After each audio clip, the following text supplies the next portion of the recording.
भला करो दासां दा कौम दी चढ़त वाली गल करिए पता नहीं सुआसां दा मन साडा टके जोत रूट कालिया गगना दे थाल च बाजां वाले पिता हथ रखो मेर दा सच्ची टक साल ते बेनती कबूल के पढ़ाया बाणी नू बेनती कबूल के पढ़ाया बाणी नू हर थां समेत सी ताने माने ला के कईयां ने सवार ले काया वाले खेत सी सच्चे आस दागरां ने लाह खट्टिया सीस मेरी चाल ते बाजां वाले पिता हथ रखो मेर दा साजी टक साल ते मुखी टक साल दे बगैर सिरां तो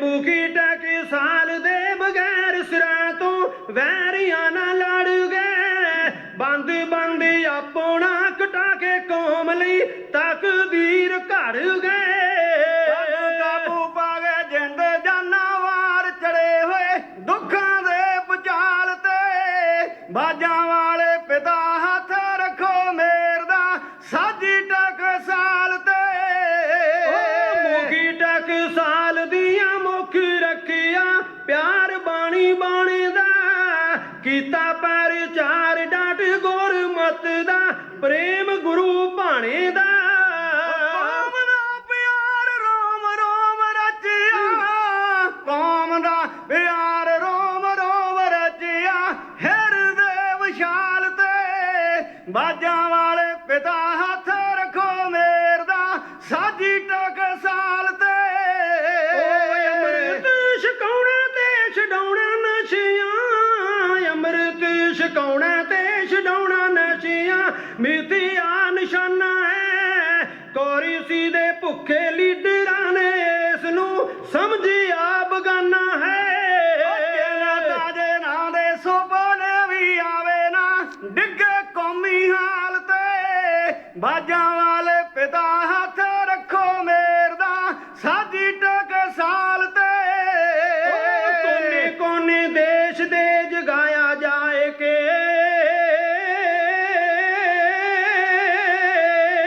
कोने कोने देश दे जगाया जाए के कौमी जरनैल ने जागे सिख धर्म लई सिख मौल दे जो मोर पाउंदे पैल ने होई सरकार सेंटर हैरान जी सिੱਖੀ दी कमाल ते बाजां वाले पिता हथ रखो मेर दा साजी टक साल ते ਮਕਾਉਣੀ ਟਕ ਸਾਲ ਤੇ ਲੜਾਉਣਾ ਕੌਮ ਨੂੰ ਮਕਾਉਣੀ ਟਕ ਸਾਲ ਤੇ ਲੜਾਉਣਾ ਕੌਮ ਨੂੰ ਨਿਸ਼ਾਨਾ ਸਰਕਾਰਾਂ ਦਾ ਭੋਲੇ ਸਿੱਖਾਂ ਤਾਈਂ ਕੋਈ ਪਤਾ ਚੱਲੇ ਨਾ ਲੀਡਰਾਂ ਮਕਾਰਾਂ ਦਾ ਸਾਰੇ ਫਸੀ ਜਾਂਦੇ ਪਾੜੋ ਰਾਜ ਕਰੋ ਦੀ ਸਾਰੇ ਫਸੀ ਜਾਂਦੇ ਪਾੜੋ ਰਾਜ ਕਰੋ ਦੀ ਨੀਤੀ ਭੈੜੀ ਚਾਲ ਚ ਬਾਜਾਂ ਵਾਲੇ ਪਿਤਾ ਹੱਥ ਰੱਖੋ ਮੇਰ ਦਾ ਸਾਜੀ ਟਕ ਸਾਲ ਤੇ ਇੱਕੋ ਸਾਜੀ ਇੱਕੋ ਰਹੇ ਤੇਰੇ ਚਰਨੀ ਇਹ ਇੱਕੋ ਸਾਜੀ ਇੱਕੋ ਰਹੇ ਤੇਰੇ ਚਰਨੀ ਅਰ ਜੋਈਆਂ ਮੇਰੀਆਂ ਆਪੋ ਧਾਪੀ ਵਿੱਚ ਤਕਲੀਫਾਂ ਕੌਮ ਨੇ ਝੱਲੀਆਂ ਬਥੇਰੀਆਂ ਪੱਤੜਾਂ ਨੂੰ ਦਾਤਾ ਚਰਨੀ ਲਗਾ ਲਵਾ ਪੱਤੜਾਂ ਨੂੰ ਦਾਤਾ ਚਰਨੀ ਲਗਾ ਲਵੋ ਗੌਣ ਸੁਰ ਤਾਲ ਤੇ ਬਾਜਾਂ ਵਾਲੇ ਪਿਤਾ ਹੱਥ ਰੱਖੋ ਮੇਰ ਦਾ ਸਾਜੀ ਟਕ ਸਾਲ ਤੇ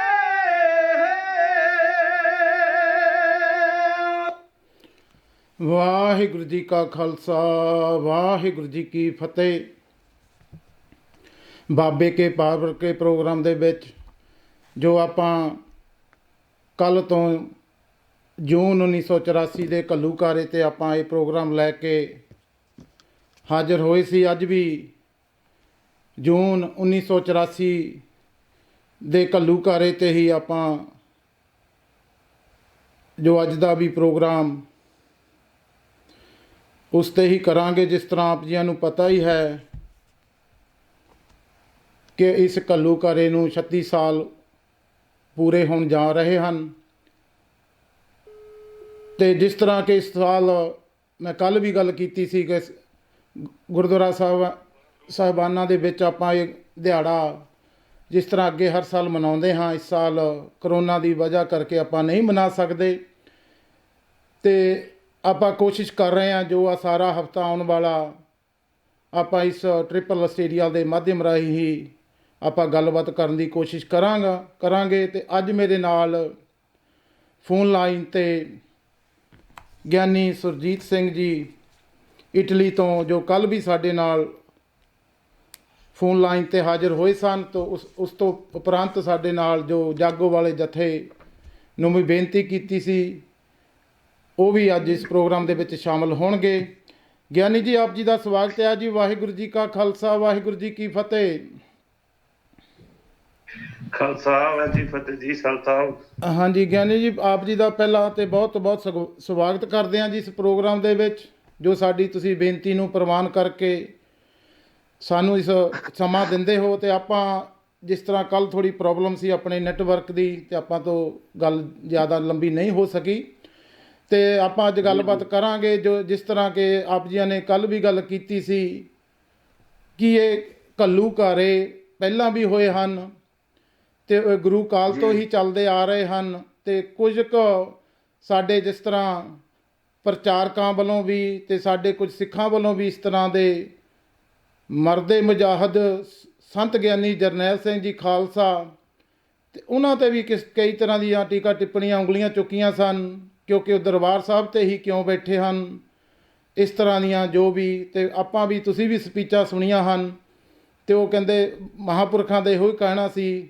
ਮੈਂ ਤਾਂ ਆਪਣੇ ਬਾਪੂ ਦੇ ਗੁਰੂ ਸਾਹਿਬ ਜੀ ਦੀ ਗੋਦ 'ਚ ਬੈਠਾ ਹਾਂ, ਅਤੇ ਆਪਣੀ ਬਾਪੂ ਦੀ ਗੋਦ ਵਿੱਚ ਨਹੀਂ ਬਹਿਣਾ ਅਤੇ ਹੋਰ ਕਿੱਥੇ ਬਹਿਣਾ। ਅਤੇ ਬਾਕੀ ਚਲੋ ਇਹਨਾਂ ਵੱਲੋਂ ਜਿਸ ਤਰ੍ਹਾਂ ਟੀਕਾ ਟਿੱਪਣੀਆਂ ਅੱਜ ਵੀ ਕਈ ਤਰ੍ਹਾਂ ਦੀਆਂ ਕੀਤੀਆਂ ਜਾ ਰਹੀਆਂ ਹਨ ਕਿ ਟਕਸਾਲ ਕੁਝ ਕਰਦੀ ਨਹੀਂ, ਅਤੇ ਕਈ ਤਰ੍ਹਾਂ ਦੇ ਇਹ ਵੀ ਚਲੋ ਇਹਨਾਂ ਦਾ ਆਪਣਾ ਜੋ ਇਹਨਾਂ ਦੇ ਸਰਕਾਰਾਂ ਵੱਲੋਂ ਇਹਨਾਂ ਨੂੰ ਆਦੇਸ਼ ਹੁੰਦੇ ਹਨ, ਉਹ ਵੀ ਠੀਕ ਆ। ਅਤੇ ਮੈਂ ਵੇਖਿਆ ਕਈ ਸਾਡੇ ਜਿਹੜੇ ਬਰਸਾਤੀ ਪ੍ਰਚਾਰਕ ਵੀ ਆ, ਪਹਿਲਾਂ ਮਹਾਂਪੁਰਖਾਂ 'ਤੇ ਉਹਨਾਂ ਨੇ ਬ੍ਰਹਮ ਗਿਆਨੀ ਬਾਬਾ ਠਾਕਰ ਸਿੰਘ ਹੋਣਾ 'ਤੇ ਵੀ ਇਲਜ਼ਾਮ ਲਾਏ ਸਨ ਕਿ ਇਹਨਾਂ ਨੇ KPS ਨੂੰ ਸਰੋਪੇ ਦਿੱਤੇ ਹਨ, ਅਤੇ ਉਹ ਵੀ ਕੱਲ੍ਹ ਇਸ ਵੀਕ ਦੇ ਐਕਟਿਵ ਹੋ ਗਏ ਹਨ। ਅਤੇ ਉਹ ਹੀ ਜਿਹੜੇ ਸਾਬਕਾ ਸਰਕਾਰੀ ਮੁਲਾਜ਼ਮ ਹਨ, ਉਹਨਾਂ ਨੂੰ ਲੈ ਕਰਕੇ ਵੀ ਉਹ ਵੀ ਅੱਜ ਬਰਸਾਤੀ ਡੱਡੂ ਬਾਹਰ ਆ ਗਏ ਹਨ, ਅਤੇ ਉਹਨਾਂ ਦੇ ਵੀ ਆਪਣਾ ਸ਼ੁਰੂ ਕਰ ਦਿੱਤਾ ਹੈ, ਕਿਉਂਕਿ ਇਹਨਾਂ ਦਿਨਾਂ ਦੇ ਵਿੱਚ ਖਾਸ ਕਰਕੇ ਉਹਨਾਂ ਦੀਆਂ ਡਿਊਟੀਆਂ ਲੱਗਦੀਆਂ ਹਨ ਜਦੋਂ ਵੀ ਖਾਲਸਾ ਜੀ ਦੇ ਚੜ੍ਹਦੀ ਕਲਾ ਵਾਲੇ ਦਿਹਾੜੇ ਆਉਂਦੇ ਹਨ, ਅਤੇ ਉਹਨਾਂ ਵੱਲੋਂ ਵੀ ਆਪਣੀਆਂ ਤਿਆਰੀਆਂ ਹਨ। ਅਤੇ ਆਪਾਂ ਕੋਸ਼ਿਸ਼ ਕਰਾਂਗੇ ਇਹ ਬਾਬੇ ਕੇ ਅਤੇ ਬਾਬਰ ਕੇ ਪ੍ਰੋਗਰਾਮ ਦੇ ਵਿੱਚ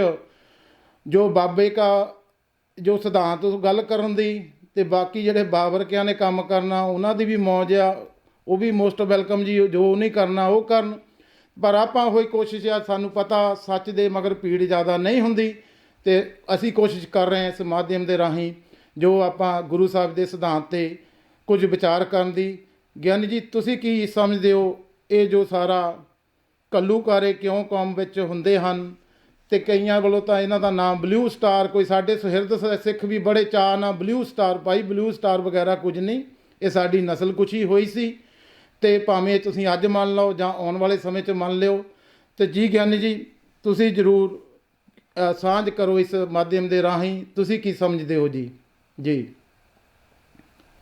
ਸੁਖਵਿੰਦਰ ਸਿੰਘ ਜੀ ਦਾਸ ਦੇ ਵੱਲੋਂ ਆਪ ਜੀ ਨੂੰ ਤੇ ਆਪ ਜੀ ਸਾਰੇ ਸਰੋਤਿਆਂ ਨੂੰ ਦੋਵੇਂ ਹੱਥ ਜੋੜ ਕੇ ਬੜੀ ਨਿਮਰਤਾ ਦੇ ਨਾਲ ਵਾਹਿਗੁਰੂ ਜੀ ਕਾ ਖਾਲਸਾ, ਵਾਹਿਗੁਰੂ ਜੀ ਕੀ ਫਤਿਹ ਜੀ। ਜੀ ਭਾਈ ਸੁਖਵਿੰਦਰ ਸਿੰਘ ਜੀ, ਆਪ ਜੀ ਦਾ ਤਾਂ ਮੈਂ ਵਿਸ਼ੇਸ਼ ਕਰਕੇ ਧੰਨਵਾਦ ਕਰਦਾ ਹਾਂ, ਕਿਉਂਕਿ ਆਪ ਜੀ ਨੇ ਸਿਰਦ ਸਿੱਖ ਹੋਣ ਦੇ ਨਾਤੇ ਇਸ ਗੱਲ ਨੂੰ ਸਮਝਣ ਦੀ ਕੋਸ਼ਿਸ਼ ਕੀਤੀ ਕਿ ਜਿਹੜਾ ਸਾਡੇ ਨਾਲ 1984 ਵਿੱਚ ਇਹ ਵਾਪਰਿਆ ਘੱਲੂਘਾਰਾ ਆ, ਇਹਦੀ 7ਵੀਂ ਵਰ੍ਹੇਗੰਢ ਜਿਹੜੀ ਖਾਲਸਾ ਪੰਥ ਮਨਾਉਣ ਜਾ ਰਿਹਾ ਜੀ।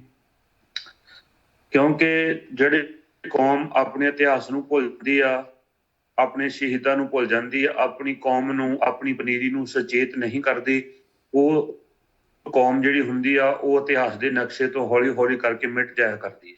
ਜੀ ਜੀ। ਕਿਉਂਕਿ ਜਿਹੜਾ ਸਾਡਾ ਇਤਿਹਾਸ ਆ ਉਹ ਇੱਕ ਪੁਨਰ ਜਨਮ ਦਿੰਦਾ ਹੈ ਸਾਨੂੰ, ਇਸ ਗੱਲ ਦਾ ਉਹ ਸੁਨੇਹਾ ਦਿੰਦਾ ਆ ਕਿ ਜਿਹੜੇ ਸੰਤ ਬਾਬਾ ਜਰਨੈਲ ਸਿੰਘ ਜੀ ਖਾਲਸਾ ਭਿੰਡਰਾਂ ਵਾਲੇ, ਜਿਹੜੇ ਮਹਾਨ ਸ਼ਖਸੀਅਤ, ਬੇਦਾਗ ਸ਼ਖਸੀਅਤ, ਜਿਨ੍ਹਾਂ ਨੇ ਖਾਲਸਾ ਪੰਥ ਦੇ ਸੀਨੇ ਉੱਪਰ ਐਸੀਆਂ ਦੀ ਪੈੜਾਂ ਪਾਈਆਂ ਜੋ ਰਹਿੰਦੀ ਦੁਨੀਆ ਤੱਕ ਨਿਸ਼ਾਨਦੇਹੀ ਕਰਦੀ ਹੀ ਰਹਿਣਗੀਆਂ। ਜੀ ਜੀ। ਬੇਸ਼ੱਕ ਕੁਝ ਲੋਕ, ਸਰਕਾਰਾਂ ਦੇ ਲੋਕ, ਕੁਝ ਜਿਹੜੇ ਭੇਖੀ ਦਿੱਖ ਬਣਾ ਕੇ ਉਹਨਾਂ ਦਾ ਕੱਦ ਬੌਣਾ ਕਰਨਾ ਚਾਹੁੰਦੇ ਨੇ, ਪਰ ਉਹਨਾਂ ਦਾ ਕੱਦ ਬੌਣਾ ਨਹੀਂ ਕਰ ਸਕਣਗੇ। ਉਹਨਾਂ ਦੀ ਜਿਹੜੀ ਪੰਥ ਲਈ ਇਹ ਮਹਾਨ ਕੁਰਬਾਨੀ ਤੇ ਗੁਰੂ ਲਈ ਉਹਨਾਂ ਨੇ ਜੋ ਆਪਣੀ ਵਰਤੀ ਹੋਈ ਇਮਾਨਦਾਰੀ ਜਿਹੜੀ ਹੈ, ਉਹ ਉਹਨਾਂ ਦੀ ਜਿਹੜੇ ਜੀਵਨ ਦੇ ਚੱਕਰ ਚਿੰਨ੍ਹ ਨੇ, ਉਹਨਾਂ ਦੀ ਜਿਹੜੀ ਸੇਵਾ ਆ ਪੰਥ ਨੂੰ ਸਮਰਪਿਤ ਹੋ ਕੇ ਕੀਤੀ, ਉਹ ਉੱਭਰ ਕੇ ਧਰਮੀ ਤੇ ਪੰਥੀਆਂ ਦੇ ਹਿਰਦੇ ਵਿੱਚ ਤਾਰ ਦੀਆਂ ਸਾਜ਼ ਦੀਆਂ ਤਾਰਾਂ ਵਾਂਗੂ ਵੱਜ ਕੇ ਰੜਕਦੀ ਰਹੇਗੀ ਤੇ ਚੇਤੇ ਕਰਾਉਂਦੇ ਰਹੇਗੀ ਕਿ ਤੁਸੀਂ ਗੁਲਾਮ ਹੈ ਤੇ ਤੁਹਾਨੂੰ ਆਪਣੇ ਘਰ ਵੱਲ ਨੂੰ ਕਦਮ ਪੁੱਟਣਾ ਚਾਹੀਦਾ। ਜੀ ਬਿਲਕੁਲ ਜੀ। ਜੀ ਤੇ ਗਿਆਨੀ ਜੀ, ਆਪਾਂ ਜਿਸ ਤਰ੍ਹਾਂ ਆਪਾਂ ਕੱਲ੍ਹ ਦੇ ਦਿਨ ਤੋਂ, ਚਲੋ ਜਿਸ ਤਰ੍ਹਾਂ ਉੱਥੇ ਘੇਰਾਬੰਦੀ ਹੋਈ ਸੀ, ਇਹਨਾਂ ਦਿਨਾਂ ਦੇ ਵਿੱਚ ਤਿਆਰੀ ਹੋਈ ਸੀ, ਕਿਉਂਕਿ ਬਹੁਤਿਆਂ ਵੱਲੋਂ ਇਹ ਕਹਿ ਦਿੱਤਾ ਜਾਂਦਾ ਕਿ ਕਿਉਂਕਿ ਮਹਾਂਪੁਰਖ ਸ਼੍ਰੀ ਅਕਾਲ ਤਖਤ ਸਾਹਿਬ ਤੇ ਸਨ, ਇਸੇ ਕਰਕੇ ਜੀ ਉੱਥੇ ਜੋ ਸਾਰਾ ਘੇਰਾਬੰਦੀ ਹੋਈ ਆ। ਪਰ ਬਹੁਤ ਸਾਰੇ ਸਾਡੇ ਯੂਥ ਨੂੰ ਇਹ ਨਹੀਂ ਪਤਾ ਵੀ ਜਿਹੜੇ ਹੋਰ ਇੰਨੇ ਗੁਰੂ ਘਰਾਂ ਦੇ ਵਿੱਚ, ਗੁਰਦੁਆਰਾ ਸਾਹਿਬਾਨ ਦੇ ਵਿੱਚ, ਤੁਹਾਨੂੰ ਪਤਾ, ਤੁਸੀਂ ਤਾਂ ਇਹ ਚੀਜ਼ਾਂ ਵੇਖੀਆਂ ਹਨ, ਉਹ ਜ਼ਰੂਰ ਸਾਡੇ ਯੂਥ ਨਾਲ ਸਾਂਝਾ ਕਰੋ ਵੀ ਜਿਹੜੇ ਦੂਸਰੇ ਇੰਨੇ ਗੁਰੂ ਘਰਾਂ 'ਤੇ ਵੀ ਇਹਨਾਂ ਵੱਲੋਂ ਉੱਥੇ ਜੋ ਆ ਕਰਕੇ ਤੁਹਾਨੂੰ ਪਤਾ ਜਿੰਨੀ ਫੌਜ ਚੜ੍ਹਾਈ ਗਈ, ਜਾਂ ਕਿ ਇਹ ਕਿਸੇ ਸੰਵਿਧਾਨ ਵਿੱਚ ਲਿਖਿਆ ਹੈ ਕਿ ਕਿਸੇ ਕੰਟਰੀ ਦੇ ਆਪਣੇ ਹੀ ਜੋ ਇੱਕ ਕੌਮ ਦੇ ਉੱਪਰ ਜਿਹੜੇ ਇਹਨਾਂ ਨੇ ਟੈਂਕ ਲੈ ਕਰਕੇ, ਇਹ ਕੋਈ ਸੰਵਿਧਾਨ ਵੀ ਨਹੀਂ ਹਨ ਤੇ ਸੰਵਿਧਾਨ ਦੇ ਵਿੱਚ ਵੀ ਕੋਈ ਲਿਖਿਆ ਨਹੀਂ, ਇਹ ਇਹਨਾਂ ਦੀਆਂ ਸਰਕਾਰਾਂ ਵੱਲੋਂ ਜੋ ਮਰਜ਼ੀਆਂ ਕੀਤੀਆਂ ਗਈਆਂ। ਪਰ ਖਾਸ ਕਰਕੇ ਉਹਨਾਂ ਦਿਨਾਂ ਦੇ ਵਿੱਚ, ਉਸ ਤੋਂ ਬਾਅਦ ਕਈ ਸਾਲ ਇਹੀ ਉਭਾਰਿਆ ਗਿਆ ਕਿ ਸੰਤ ਜੀ ਉੱਥੇ ਕਿਉਂ ਠਹਿਰੇ ਸਨ, ਇਸੇ ਕਰਕੇ ਉਹ ਨੁਕਸਾਨ ਹੋਇਆ। ਪਰ ਇੱਕ ਤਾਂ ਇਹ ਜਿਹੜੇ ਦੂਸਰੇ ਗੁਰੂ ਘਰਾਂ ਦੇ ਵਿੱਚ ਜਾਂ ਹੋਰ ਇੰਨੀ ਨਸਲਕੁਸ਼ੀ ਹੋਈ ਆ, ਉਹਦੇ ਬਾਰੇ ਤੁਸੀਂ ਜ਼ਰੂਰ ਇਹ ਸਾਂਝ ਪਾਓ ਜੀ, ਕਿਉਂਕਿ ਸਾਡਾ ਯੂਥ ਜੋ ਆ ਨਾ, ਉਹਨਾਂ ਨੂੰ ਸੱਚਾਈ ਤੋਂ ਬਹੁਤ ਦੂਰ ਲੈ ਕੇ ਜਾ ਰਹੇ ਹਨ। ਸਾਡੇ ਕੋਈ ਪੜ੍ਹੇ ਲਿਖੇ ਪ੍ਰੋਫੈਸਰ ਵੀ ਕੁਝ ਕੁ ਹਨ, ਉਹ ਇਸ ਤਰ੍ਹਾਂ ਦੀਆਂ ਗੱਲਾਂ ਕਰਦੇ ਹਨ, ਕੁਛ ਕੁ ਸੱਚਾਈ ਹੁੰਦੀ ਆ, ਕੁਛ ਕੁ ਉਹਦੇ ਵਿੱਚ ਇੰਨੀਆਂ ਪੂਰਾ ਹੀ ਦੂਸਰੇ ਪਾਸੇ ਵਾਲੀਆਂ ਗੱਲਾਂ ਹੁੰਦੀਆਂ ਨੇ। ਸਾਡੇ ਜਿਹੜੇ ਪੜ੍ਹੇ ਲਿਖੇ ਕੁਝ ਨੌਜਵਾਨ ਹਨ, ਉਹ ਮੰਨ ਲੈਂਦੇ ਹਨ ਹਾਂ ਵੀ ਇਹੀ ਗੱਲ ਇੱਕ ਸਹੀ ਆ, ਪਰ ਜਿਹੜਾ ਇਹ ਇੱਕ ਵੀ ਸੱਚਾਈ ਹੈ ਕਿ ਇਕੱਲਾ ਹੀ ਜੋ ਦਰਬਾਰ ਸਾਹਿਬ ਤੇ ਸ਼੍ਰੀ ਅਕਾਲ ਤਖਤ ਤੇ ਹੀ ਹਮਲੇ ਨਹੀਂ ਹੋਏ, ਹੋਰ ਵੀ ਬਹੁਤ ਸਾਰੇ ਗੁਰੂ ਘਰਾਂ ਤੇ, ਗੁਰਦੁਆਰਾ ਸਾਹਿਬ ਤੇ ਇਹ ਜਿਹੜੇ ਹਮਲੇ ਹੋਏ ਸੀ, ਉਹਨਾਂ ਬਾਰੇ ਵੀ ਤੁਸੀਂ ਜ਼ਰੂਰ ਇੱਕ ਸੰਖੇਪ ਜੇ ਆਪਾਂ ਝਾਤ ਮਾਰ ਲਈਏ ਤੇ ਇਹਦੇ ਬਾਰੇ, ਕਿਉਂਕਿ ਇਸ ਮਾਧਿਅਮ ਦੇ ਰਾਹੀਂ, ਕਿਉਂਕਿ ਯੂਥ ਸਾਡਾ ਆਪਣੇ ਕੰਮਕਾਰ ਕਰਦਾ, ਬਹੁਤ ਸਾਰੇ ਵੀਰਾਂ ਦਾ ਮੈਨੂੰ ਫੋਨ ਵੀ ਆਉਂਦਾ ਵੀ ਚਲੋ ਅਸੀਂ ਲਾਈਵ ਕਈ ਵਾਰ ਨਹੀਂ ਵੀ ਦੇਖ ਹੁੰਦਾ, ਤੇ ਅਸੀਂ ਬਾਅਦ ਵਿੱਚ ਜਦੋਂ ਸਾਡੇ ਕੋਲ ਟਾਈਮ ਮਿਲਦਾ ਤੇ ਸਾਡੇ ਯੂਥ ਜੋ ਕੰਮਕਾਰ ਕਰਦੇ, ਇਹ ਚੀਜ਼ ਤੇ ਜ਼ਰੂਰ ਤੁਸੀਂ ਸਾਂਝ ਪਾਓਗੇ ਨਹੀਂ ਜੀ? ਜੀ ਦਾ ਜਿਹੜਾ ਇਹ ਸਵਾਲ ਬਹੁਤ ਦਰੁਸਤ ਆ, ਕਿਉਂਕਿ ਮੈਂ ਸਮਝਦਾ ਜ਼ਰੂਰੀ ਆ। ਬੜੇ ਤਰ੍ਹਾਂ ਦੇ ਭੁਲੇਖੇ ਜਿਹੜੇ ਉਹ ਸਾਡੇ ਵਿੱਚ ਪਾਏ ਜਾ ਰਹੇ। ਜਿਵੇਂ ਮੈਂ ਪਹਿਲਾਂ ਬੋਲ ਕੇ ਹਟਿਆ ਕਿ ਸੰਤ ਗਿਆਨੀ ਜਰਨੈਲ ਸਿੰਘ ਜੀ ਮਹਾਨ ਸ਼ਹੀਦ ਨੇ, ਅਤੇ ਉਹਨਾਂ ਦਾ ਜਿਹੜਾ ਰੁਤਬਾ ਆ ਪੰਥ ਖਾਲਸੇ ਵਿੱਚ, ਉਹ ਬੜਾ ਵੱਡਾ ਉਹਨਾਂ ਦਾ ਕੱਦ ਆ। ਉਹਨਾਂ ਵਰਗਾ ਕੱਦ ਨਹੀਂ ਪੰਥ ਵਿੱਚ ਕਦੀ ਆਇਆ ਜੀ। ਪਰ ਇਸ ਗੱਲ ਦਾ ਜਿਹੜਾ, ਕਿਉਂਕਿ ਜਿਹੜੀ ਸਾਡੀ ਲੀਡਰਸ਼ਿਪ ਸੀਗੀ ਉਹ ਗਰਦਾਰਾਂ ਦੇ ਨਾਲ ਜਾ ਖਲੋਤੀ ਸੀ।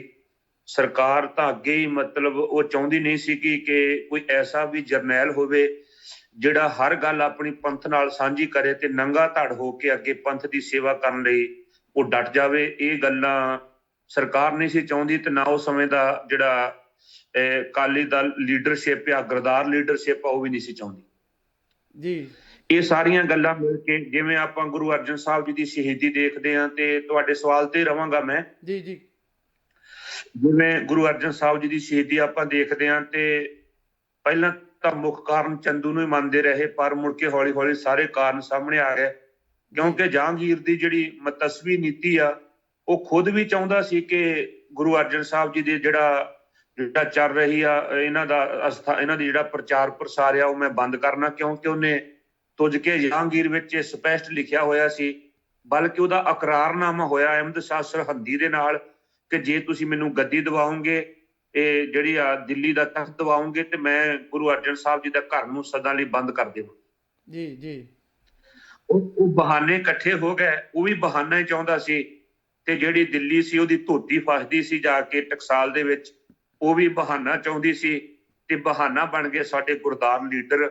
ਤੇ ਇਸ ਤੋਂ ਬਾਅਦ ਉਹਨਾਂ ਨੂੰ ਸਾਰੀ ਸਪੋਰਟ ਦਿੱਤੀ, ਉਹਨਾਂ ਦੀਆਂ ਟਰਾਲੀਆਂ 'ਚ ਬਹਿ ਗਏ, ਸਪੋਰਟ ਦਿੱਤੀ, ਉਹਨਾਂ ਦੇ ਹੱਥ ਕੰਡਾ ਬਣ ਗਏ, ਤੇ ਇੱਕੋ ਹੀ ਇੱਕ ਇਹ ਜਿਹੜਾ ਸੰਤ ਬਾਬਾ ਜਰਨੈਲ ਸਿੰਘ ਜੀ ਨੂੰ ਟਾਰਗੇਟ ਬਣਾ ਕੇ ਵੀ ਜੇ ਇਹ ਸਾਡੇ ਰਾਹ 'ਚੋਂ ਲਾਂਭੇ ਹੋ ਜਾਵੇ ਤੇ ਸਦੀਵੀ ਕਾਲ ਜਿਹੜੀਆਂ ਸਾਡੀਆਂ ਰਾਜਨੀਤਿਕ ਕੁਰਸੀਆਂ ਨੇ, ਰਾਜਨੀਤਿਕ ਅਹੁਦੇ ਨੇ ਜਿਹੜੀਆਂ, ਉਹ ਅਸੀਂ ਸਦਾ ਲਈ ਮਾਣਦੇ ਰਵਾਂਗੇ।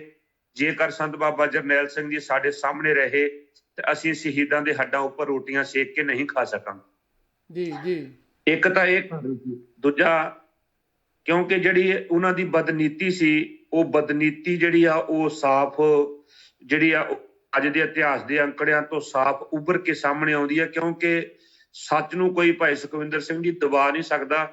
ਸੱਚ ਜਿਹੜਾ ਹੁੰਦਾ ਉਹ 7 ਸੀਨੇ ਪਾੜ ਕੇ ਵੀ ਬਾਹਰ ਆ ਜਾਂਦਾ ਹੈ। ਜੀ ਇਹਨਾਂ ਨੇ 15 ਜਨਵਰੀ 1984 ਨੂੰ ਹੀ ਜਨਰਲ ਵੈਦਿਆ ਦੀ ਜਿਹੜੀ ਇੱਕ ਮੀਟਿੰਗ ਇਹਨੇ ਬੀਬੀ ਨੇ ਜਿਹੜੀ ਇੰਦਰਾ ਸੀ, ਉਹਨੇ ਉੱਥੇ ਸੱਦ ਕੇ ਉਹਨੂੰ ਕਿਹਾ ਕਿ ਮੈਨੂੰ ਸਾਰਿਆਂ ਲੀਡਰਸ਼ਿਪ ਦੀ ਜਿਹੜੀ ਆ ਉਹ ਵਾਰ-ਵਾਰ ਚਿੱਠੀਆਂ ਆ ਰਹੀਆਂ, ਉਹਨਾਂ ਦੇ ਪੱਤਰ ਆ ਰਹੇ ਆ, ਉਹਨਾਂ ਨਾਲ ਮੈਂ ਮੁਲਾਕਾਤ ਕੀਤੀ ਆ, ਤੇ ਉਹ ਇਸ ਗੱਲ ਤੇ ਸਹਿਮਤ ਆ ਕਿ ਇੱਕੋ ਹੀ ਸੰਤ ਬਾਬਾ ਜਰਨੈਲ ਸਿੰਘ ਆ ਜਿਹਨੂੰ ਆਪਾਂ ਨੂੰ ਦਬਾਉਣਾ ਚਾਹੀਦਾ ਤੇ ਖਤਮ ਕਰ ਦੇਣਾ ਚਾਹੀਦਾ। ਸਾਡੀ ਰਾਜਨੀਤਿਕ ਜਿਹੜੀ ਜਮਾਤ ਆ ਉਹਦੇ ਲਈ ਜੇ ਕੋਈ ਰੋੜਾ ਆ, ਜੇ ਕੋਈ ਅਟਕ ਬਣ ਰਿਹਾ, ਤੇ ਉਹ ਕੇਵਲ ਸੰਤ ਬਾਬਾ ਜਰਨੈਲ ਸਿੰਘ ਬਣ ਰਿਹਾ ਜੀ। ਤੇ ਆਪਾਂ ਨੂੰ ਇਹਨਾਂ ਨੂੰ ਲਾਂਭੇ ਕਰਨਾ ਚਾਹੀਦਾ, ਤੇ ਆਪਾਂ ਸ੍ਰੀ ਅਕਾਲ ਤਖਤ ਸਾਹਿਬ ਜੀ ਤੇ ਅਟੈਕ ਕਰਨਾ ਆ। ਉਦੋਂ ਇਹਨਾਂ ਨੇ ਜਿਹੜੇ ਉਸ ਵੇਲੇ ਦੇ ਜਿਹੜੇ ਨੇ ਤਿਆਰ ਕੀਤੇ, ਜਿਨ੍ਹਾਂ ਵਿੱਚ ਰਣਜੀਤ ਦਿਆਲ, ਲੈਫਟੀਨੈਂਟ ਜਨਰਲ ਕੁਲਦੀਪ ਬਰਾੜ, ਸੁੰਦਰ ਜੀ, ਇਹਨਾਂ ਨੇ ਕੁਝ ਸਮਾਂ ਮੰਨ ਕੇ ਤੇ ਜਿਹੜਾ ਚਕਰੱਤਾ ਇੱਕ ਇਲਾਕਾ ਹਰਿਦੁਆਰ ਦਾ ਇਲਾਕਾ ਆ, ਇਹਦੇ ਵਿੱਚ ਜਾ ਕੇ 6 ਮਹੀਨੇ ਪਹਿਲਾਂ ਹੀ ਮਾਡਲ ਬਣਾ ਕੇ ਸ੍ਰੀ ਹਰਿਮੰਦਰ ਸਾਹਿਬ ਦੀ ਤਿਆਰੀ ਕੀਤੀ ਜੀ। ਹੁਣ ਤੁਸੀਂ ਦੇਖੋ ਨਾ, ਮਤਲਬ ਉੱਥੇ ਤੇ ਕੋਈ ਗੱਲ ਰਹਿ ਨਹੀਂ ਜਾਂਦੀ ਬਾਕੀ ਕਿ ਆਪਾਂ ਉਹਨਾਂ ਨੂੰ ਵੀ ਆਪਣੇ ਗਲੇਵੇ ਵਿੱਚ ਲਈਏ ਜਾਂ ਉਹਨਾਂ ਨਾਲ ਗੱਲ ਕਰਨ ਦਾ ਯਤਨ ਕਰੀਏ ਕਿ ਉਹ ਅਸਲ ਸੰਤ ਬਾਬਾ ਜਰਨੈਲ ਸਿੰਘ ਜੀ ਦੀ ਮੰਗ ਕੀ ਆ, ਉਹ ਕੀ ਚਾਹੁੰਦੇ ਨੇ, ਪੰਜਾਬ ਕੀ ਚਾਹੁੰਦਾ ਆ। ਜੀ ਜੀ ਇਸ ਗੱਲ ਵੱਲ ਕੋਈ ਧਿਆਨ ਹੀ ਨਹੀਂਗਾ। ਗੱਲ ਤੇ ਆ ਵੀ ਖਤਮ ਕਰਨਾ, ਇੱਕ ਘੱਲੂਘਾਰਾ ਕਰਨਾ। ਜਿਵੇਂ ਮੈਂ ਕੱਲ ਵੀ ਕੀਤਾ ਸੀ ਗੱਲ, ਵੀ ਜਿਵੇਂ ਆਪ ਜੀ ਵੀ ਬੋਲ ਕੇ ਹਟੇ ਆ, ਘੱਲੂਘਾਰੇ ਦਾ ਅਰਥ ਹੁੰਦਾ ਤਬਾਹੀ, ਘੱਲੂਘਾਰੇ ਦਾ ਅਰਥ ਹੁੰਦਾ ਸਰਬਨਾਸ਼। ਜੀ ਇੱਕ ਕੌਮ ਦਾ ਆਪਾਂ ਸਰਬਨਾਸ਼ ਕਰਨਾ ਇਹਨਾਂ ਤੇ ਘੱਲੂਘਾਰਾ ਕਰਨਾ ਆ, ਤੇ ਫਿਰ ਉਹਨਾਂ ਦਾ ਦਿਨ ਵੀ ਜਿਹੜੇ ਚੁਣਨਾ ਆ, ਉਹ ਤੁਸੀਂ ਦੇਖੋ ਕਿੰਨੇ ਧਿਆਨ ਨਾਲ ਉਸ ਦਿਨ ਗੁਰੂ ਅਰਜਨ ਸਾਹਿਬ ਜੀ ਦੀ ਸ਼ਹੀਦੀ ਮਨਾਈ ਜਾ ਰਹੀ ਸੀ, ਕਿਉਂਕਿ ਇੱਕ ਬਹਾਨਾ ਬਣ ਜਾਊਗਾ, ਬਹਾਨਾ ਇਹ ਹੋਊਗਾ ਵੀ ਯਾਰ ਥੋੜੇ ਜਿਹੇ ਲੋਕਾਂ ਨੂੰ ਦਬਾਉਣ ਵਾਸਤੇ ਹਿੰਦੁਸਤਾਨ ਦੀ ਪੈਰਾਮਿਲਟਰੀ ਚਾੜ ਦਿੱਤੀ ਜੀ। ਤੇ ਅਸੀਂ ਬਹੁਤ ਸਾਰੇ ਦੋਸਤ ਸਿੱਖਾਂ ਨੂੰ ਸ਼ਹੀਦ ਕਰਕੇ ਕਹਾਂਗੇ ਇਹ ਸਾਰੇ ਅੱਤਵਾਦੀ ਨੇ। ਆਉਣ ਵਾਲੇ ਦਿਨਾਂ 'ਚ ਇਹ ਸਾਰਾ ਕੁਝ ਆਪਾਂ ਖੁਲਾਸਾ ਕਰਾਂਗੇ ਕਿ ਛੋਟੇ ਛੋਟੇ ਬੱਚਿਆਂ ਨੂੰ ਵੀ ਫੜ ਕੇ ਕੰਧਾਂ ਦੇ ਨਾਲ ਮਾਰਿਆ ਗਿਆ। ਦੇਖੋ ਅਸੀਂ ਜੀਂਦੀਆਂ ਕੌਮਾਂ ਜਿਹੜੀਆਂ ਹੁੰਦੀਆਂ ਉਹ ਲੜਦੀਆਂ ਨੇ, ਉਹ ਇਤਿਹਾਸ ਉਹਨਾਂ ਦਾ ਵੀ ਕਾਇਆ ਕਾਪਰ ਚੀਰ ਬਹੁ ਫਾਰੇ ਹਰ ਰੰਗ ਨਾ ਲੈ ਸੁਹਾਗਾ, ਕਿਉਂਕਿ ਉਹਨਾਂ ਨੂੰ ਪ੍ਰਮਾਤਮਾ ਵੱਲੋਂ, ਵਾਹਿਗੁਰੂ ਵੱਲੋਂ ਨਾਮ ਦਾ ਰੰਗ ਲੱਗਾ ਹੁੰਦਾ, ਇਹਦੇ ਵਿੱਚ ਕੋਈ ਦੋ ਰਹਿ ਨਹੀਂ। ਪਰ ਸਾਨੂੰ ਇਸ ਗੱਲ ਦਾ ਦੁੱਖ ਰਹੇਗਾ ਸਦਾ ਕਿ ਸਾਡੇ ਨਾਲ ਜਿਹੜੀ ਆ ਉਹ ਸਾਡੀ ਸਰਕਾਰ ਨੇ ਵਧੀਕੀ ਕੀਤੀ ਆ। ਵਧੀਕੀ ਇੱਥੋਂ ਤੱਕ ਅੱਤ ਦਰਜੇ ਤੋਂ ਗਿਰ ਕੇ ਕੀਤੀ ਆ। ਜੀ ਜੀ ਜੀ ਜੀ ਮੈਂ ਜਿਹੜੀ ਬੇਨਤੀ ਕਰ ਰਿਹਾ ਸੀ ਕਿ ਤਿਆਰੀ ਕਰਕੇ ਉਹ ਮਾਡਲ ਬਣਾ ਕੇ ਸ੍ਰੀ ਹਰਿਮੰਦਰ ਸਾਹਿਬ ਦਾ, ਤੇ ਇਹ ਲੋਕ ਲੰਬੇ ਸਮੇਂ ਤੋਂ ਪਹਿਲਾਂ ਹੀ 6 ਮਹੀਨੇ ਤਿਆਰੀ ਕਰਦੇ ਰਹੇ, ਕਿਵੇਂ ਅੰਦਰ ਜਾਣਾ, ਕਿਵੇਂ ਗੋਲੀਆਂ ਮਾਰਨੀਆਂ।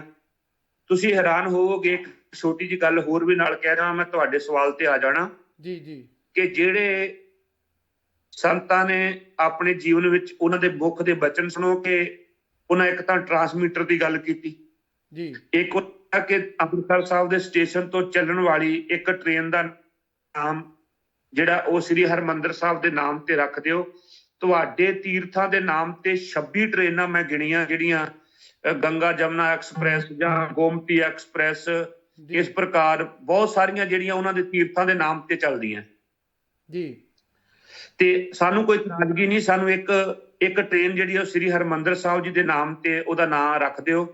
ਤੇ ਬਹੁਤ ਸਾਰੀਆਂ ਸ਼ਹੀਦੀਆਂ ਤੋਂ ਬਾਅਦ ਗ੍ਰਿਫਤਾਰੀਆਂ ਤੋਂ ਬਾਅਦ ਜਦੋਂ ਟ੍ਰੇਨ ਚੱਲ ਕੇ ਪਹੁੰਚੀ ਅੰਮ੍ਰਿਤਸਰ ਸਾਹਿਬ ਸਟੇਸ਼ਨ ਤੇ, ਉਹਦਾ ਨਾਮ ਸੀ ਟਾਟਾ ਐਕਸਪ੍ਰੈਸ। ਜੀ ਜੀ। ਤੇ ਜਿਹੜੇ ਲੋਕ ਸ੍ਰੀ ਹਰਮੰਦਰ ਸਾਹਿਬ ਜੀ ਦਾ ਨਾਮ ਇੱਕ ਟ੍ਰੇਨ ਤੇ ਪਸੰਦ ਨਹੀਂ ਕਰਦੇ, ਉਹ ਸ੍ਰੀ ਹਰਮੰਦਰ ਸਾਹਿਬ ਨੂੰ ਕਿਵੇਂ ਪਸੰਦ ਕਰ ਲੈਣਗੇ? ਬਿਲਕੁਲ ਜੀ ਜੀ। ਕਿਵੇਂ ਬਰਦਾਸ਼ਤ ਕਰਨਗੇ ਸ੍ਰੀ ਹਰਮੰਦਰ ਸਾਹਿਬ ਵਿੱਚੋਂ ਨਿਕਲਣ ਵਾਲਾ ਸੱਚ? ਉਹ ਕਿੱਦਾਂ ਬਰਦਾਸ਼ਤ ਕਰਨਗੇ? ਉਹ ਨਾ ਉਦੋਂ ਬਰਦਾਸ਼ਤ ਕਰਦੇ ਸੀ, ਨਾ ਅੱਜ ਬਰਦਾਸ਼ਤ ਕਰਦੇ ਆ।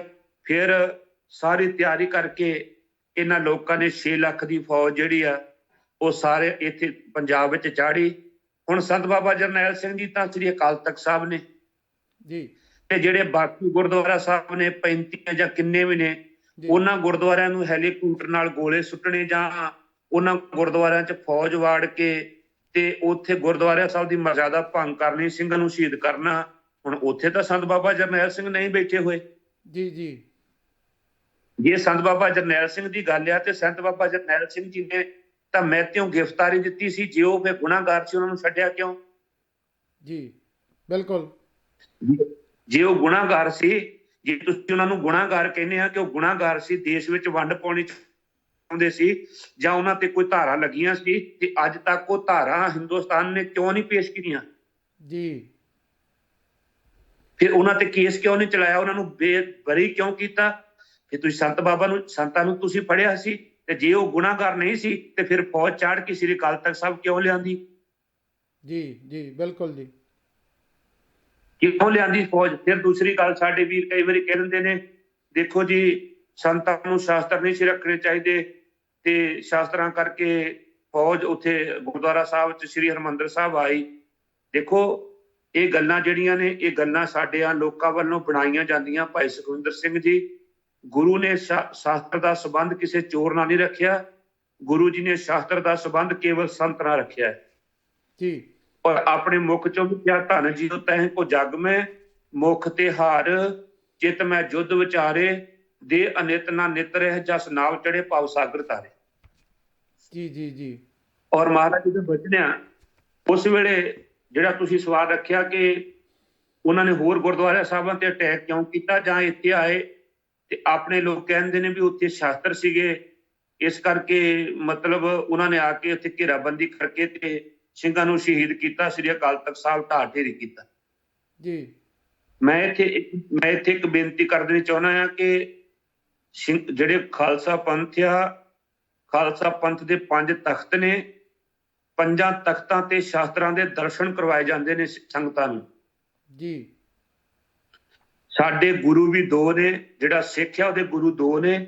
ਇੱਕ ਗੁਰੂ ਆ ਉਹ ਸ਼ਬਦ ਗੁਰੂ, ਇੱਕ ਗੁਰੂ ਆ ਸ਼ਾਸਤਰ ਗੁਰੂ। ਸ਼ਬਦ ਗੁਰੂ ਸਾਡੇ ਤਨ ਦੀ, ਸਾਡੇ ਮਨ ਦੀ ਰੱਖਿਆ ਕਰਦਾ ਹੈ, ਸ਼ਾਸਤਰ ਗੁਰੂ ਸਾਡੇ ਤਨ ਦੀ ਰੱਖਿਆ ਕਰਦਾ ਹੈ। ਜੀ ਜੀ ਬਿਲਕੁਲ। ਅਸੀਂ ਇਹਨਾਂ ਦੋਵਾਂ ਚੀਜ਼ਾਂ ਤੋਂ ਪਰੇ ਹੋ ਕੇ ਕਦੀ ਸਿੱਖ ਨਹੀਂ ਰਹਿ ਜਾਂਦੇ ਤੇ ਕਦੀ ਵੀ ਗੁਰੂ ਦੀ ਉਸ ਅਮੋਲਕ ਦਾਤ ਨੂੰ ਤੋਂ ਵਾਂਝੇ ਹੋ ਜਾਵਾਂਗੇ ਜੇ ਅਸੀਂ ਸ਼ਬਦ ਗੁਰੂ ਤੋਂ ਪਰੇ ਚਲ ਜਾਵਾਂਗੇ ਜਾਂ ਸ਼ਾਸਤਰ ਗੁਰੂ ਤੋਂ ਪਰੇ ਚਲ ਜਾਵਾਂਗੇ। ਜੀ। ਇਹਨਾਂ ਦੋਨਾਂ ਚੀਜ਼ਾਂ ਤੇ ਹੀ ਨਿਪੁੰਨ ਹੁੰਦਾ ਹੈ ਗੁਰੂ ਕਾ ਖਾਲਸਾ। ਤੇ ਸਾਨੂੰ ਤੇਗੇ ਤਲਵਾਰਾਂ, ਜੇ ਅਸੀਂ ਹਜੂਰ ਸਾਹਿਬ ਜਾਈਏ, ਉਹ ਲੰਬੀਆਂ ਟੋਪੀਦਾਰ ਬੰਦੂਕਾਂ, ਉਹ ਤੇਗੇ, ਉਹ ਢਾਲਾਂ ਦਿਖਾਏ ਜਾਂਦੇ ਨੇ ਪੁਜਾਰੀ ਜੀ ਵੱਲੋਂ, ਤੇ ਕਿਹਾ ਜਾਂਦਾ ਹੈ ਕਿ ਇਹ ਗੁਰੂ ਗੋਬਿੰਦ ਸਿੰਘ ਸਾਹਿਬ ਜੀ ਦੀ ਬੰਦੂਕ ਹੈ। ਜੀ ਜੀ। ਤੇ ਅੱਜ ਵੀ ਸ੍ਰੀ ਗੁਰੂ ਗ੍ਰੰਥ ਸਾਹਿਬ ਜੀ ਦੇ ਮੋਹਰੇ ਸ਼ਾਸਤਰ ਸਜਾਏ ਜਾਂਦੇ ਨੇ, ਕਿਉਂਕਿ ਗੁਰੂ ਸਾਡਾ ਸ਼ਾਸਤਰ ਧਾਰੀ ਆ ਤੇ ਆਪ ਉਹਨਾਂ ਦੇ ਬਚਨ ਹੈ ਕਿ ਸਤਰੀ ਕੋ ਪੂਤ ਹੂੰ ਬ੍ਰਾਹਮਣ ਕੋ ਨਾਹੀ। ਜੀ। ਤੇ ਹੁਣ ਗੁਰਦੁਆਰਾ ਸਾਹਿਬ ਵਿੱਚ ਸ਼ਾਸਤਰ ਜਿਹੜੇ ਆ ਉਹ ਗੁਰੂ ਸਾਹਿਬ ਜੀ ਦੀ ਹਜ਼ੂਰੀ 'ਚ ਸਜਾਏ ਜਾਂਦੇ ਆ। ਤੇ ਜੇ ਸੰਤਾਂ ਨੇ ਸ਼ਾਸਤਰ ਧਾਰਨ ਕੀਤੇ ਕਿਹਦੇ ਕਰਕੇ? ਜ਼ਮੀਨ ਦਾ ਕਬਜ਼ਾ ਲੈਣ ਵਾਸਤੇ ਜਾਂ ਕਿਸੇ ਨੂੰ ਡਰਾਉਣ ਵਾਸਤੇ ਜਾਂ ਕਿਸੇ ਤੋਂ ਡਰਨ ਵਾਸਤੇ ਨਹੀਂ। ਪੰਜਾਬ ਵਿੱਚ ਇਹ ਸ੍ਰੀ ਗੁਰੂ ਗ੍ਰੰਥ ਸਾਹਿਬ ਜੀ ਦੀ ਅਮਾਨ ਤੇ ਸ਼ਾਨ ਵਾਸਤੇ, ਧੀਆਂ ਭੈਣਾਂ ਦੀ ਇੱਜ਼ਤ ਵਾਸਤੇ, ਗੁਰਦੁਆਰੇ ਸਾਹਿਬ ਜੀ ਦੀ ਪਵਿੱਤਰਤਾ ਵਾਸਤੇ, ਖਾਲਸਾ ਪੰਥ ਦੀ ਆਜ਼ਾਦੀ ਵਾਸਤੇ, ਉਹ ਆਪਣਾ ਘਰ ਪ੍ਰਾਪਤ ਕਰਨ ਵਾਸਤੇ, ਜਿਸ ਘਰ ਨੂੰ ਕਦੀ ਨਹਿਰੂ ਹੁਣਾਂ ਨੇ ਗੁਰਦੁਆਰਾ ਸ੍ਰੀ ਸ਼ੀਸ਼ਗੰਜ ਸਾਹਿਬ ਵਿੱਚ ਖਲੋ ਕੇ ਕਿਹਾ ਸੀ ਕਿ ਸਿੰਘਾਂ ਦਾ, ਖਾਲਸਾ ਪੰਥ ਦਾ, ਸਿੱਖਾਂ ਦਾ ਇਸ ਆਜ਼ਾਦੀ ਵਿੱਚ ਬਹੁਤ ਵੱਡਾ ਰੋਲ ਰਿਹਾ, ਜੇ ਸਾਨੂੰ ਆਜ਼ਾਦੀ ਪ੍ਰਾਪਤ ਹੋਵੇਗੀ ਤੇ ਸਿੱਖਾਂ ਨੂੰ ਇੱਕ ਐਸਾ ਖਿਤਾ ਦੇਵਾਂਗੇ ਜਿਹਦੇ ਵਿੱਚ ਇਹ ਆਜ਼ਾਦੀ ਦਾ ਲੇਖ ਮਾਣ ਸਕਣਗੇ। ਉਹ ਖਿਤਾ ਲੈਣ ਵਾਸਤੇ ਸੰਤਾਂ ਨੇ ਸ੍ਰੀ ਅਕਾਲ ਤਖਤ ਸਾਹਿਬ ਤੇ ਮੋਰਚਾ ਲਾਇਆ। ਜੀ ਜੀ ਜੀ ਬਿਲਕੁਲ ਜੀ। ਤੇ ਮੈਂ ਹਾਂਜੀ ਇਹਦੇ ਨਾਲ ਹੀ ਇੱਕ ਨਾਲ ਬੇਨਤੀ ਕਰਦਾ, ਸਵਾਲ ਪੂਰਾ ਹੋ ਜਾਏ ਜੀ, ਕਿ ਜੇ ਗੁਰਦੁਆਰਿਆਂ ਸਾਹਿਬ ਵਿੱਚ ਸ਼ਸਤਰ ਰੱਖਿਆ ਗੁਰਦੁਆਰੇ ਭ੍ਰਿਸ਼ਟ ਹੁੰਦੇ, ਚਲੋ ਇੱਕ ਗੱਲ ਮੰਨ ਲਓ, ਇਹਨਾਂ ਦੀ ਮੰਨ ਲਓ, ਤੇ ਮੈਂ ਉਹਨਾਂ ਵੀਰਾਂ ਨੂੰ ਪੁੱਛਣਾ ਚਾਹੁੰਦਾ ਕਿ ਸਰਕਾਰ ਨੇ ਟੈਂਕ ਚਾੜ ਕੇ ਹੈਲੀਕਾਪਟਰਾਂ ਨਾਲ ਗੋਲੇ ਸੁੱਟ ਕੇ ਗੁਰਦੁਆਰੇ ਪਵਿੱਤਰ ਕੀਤੇ। ਜੀ ਜੀ ਕੁਝ ਤਾਂ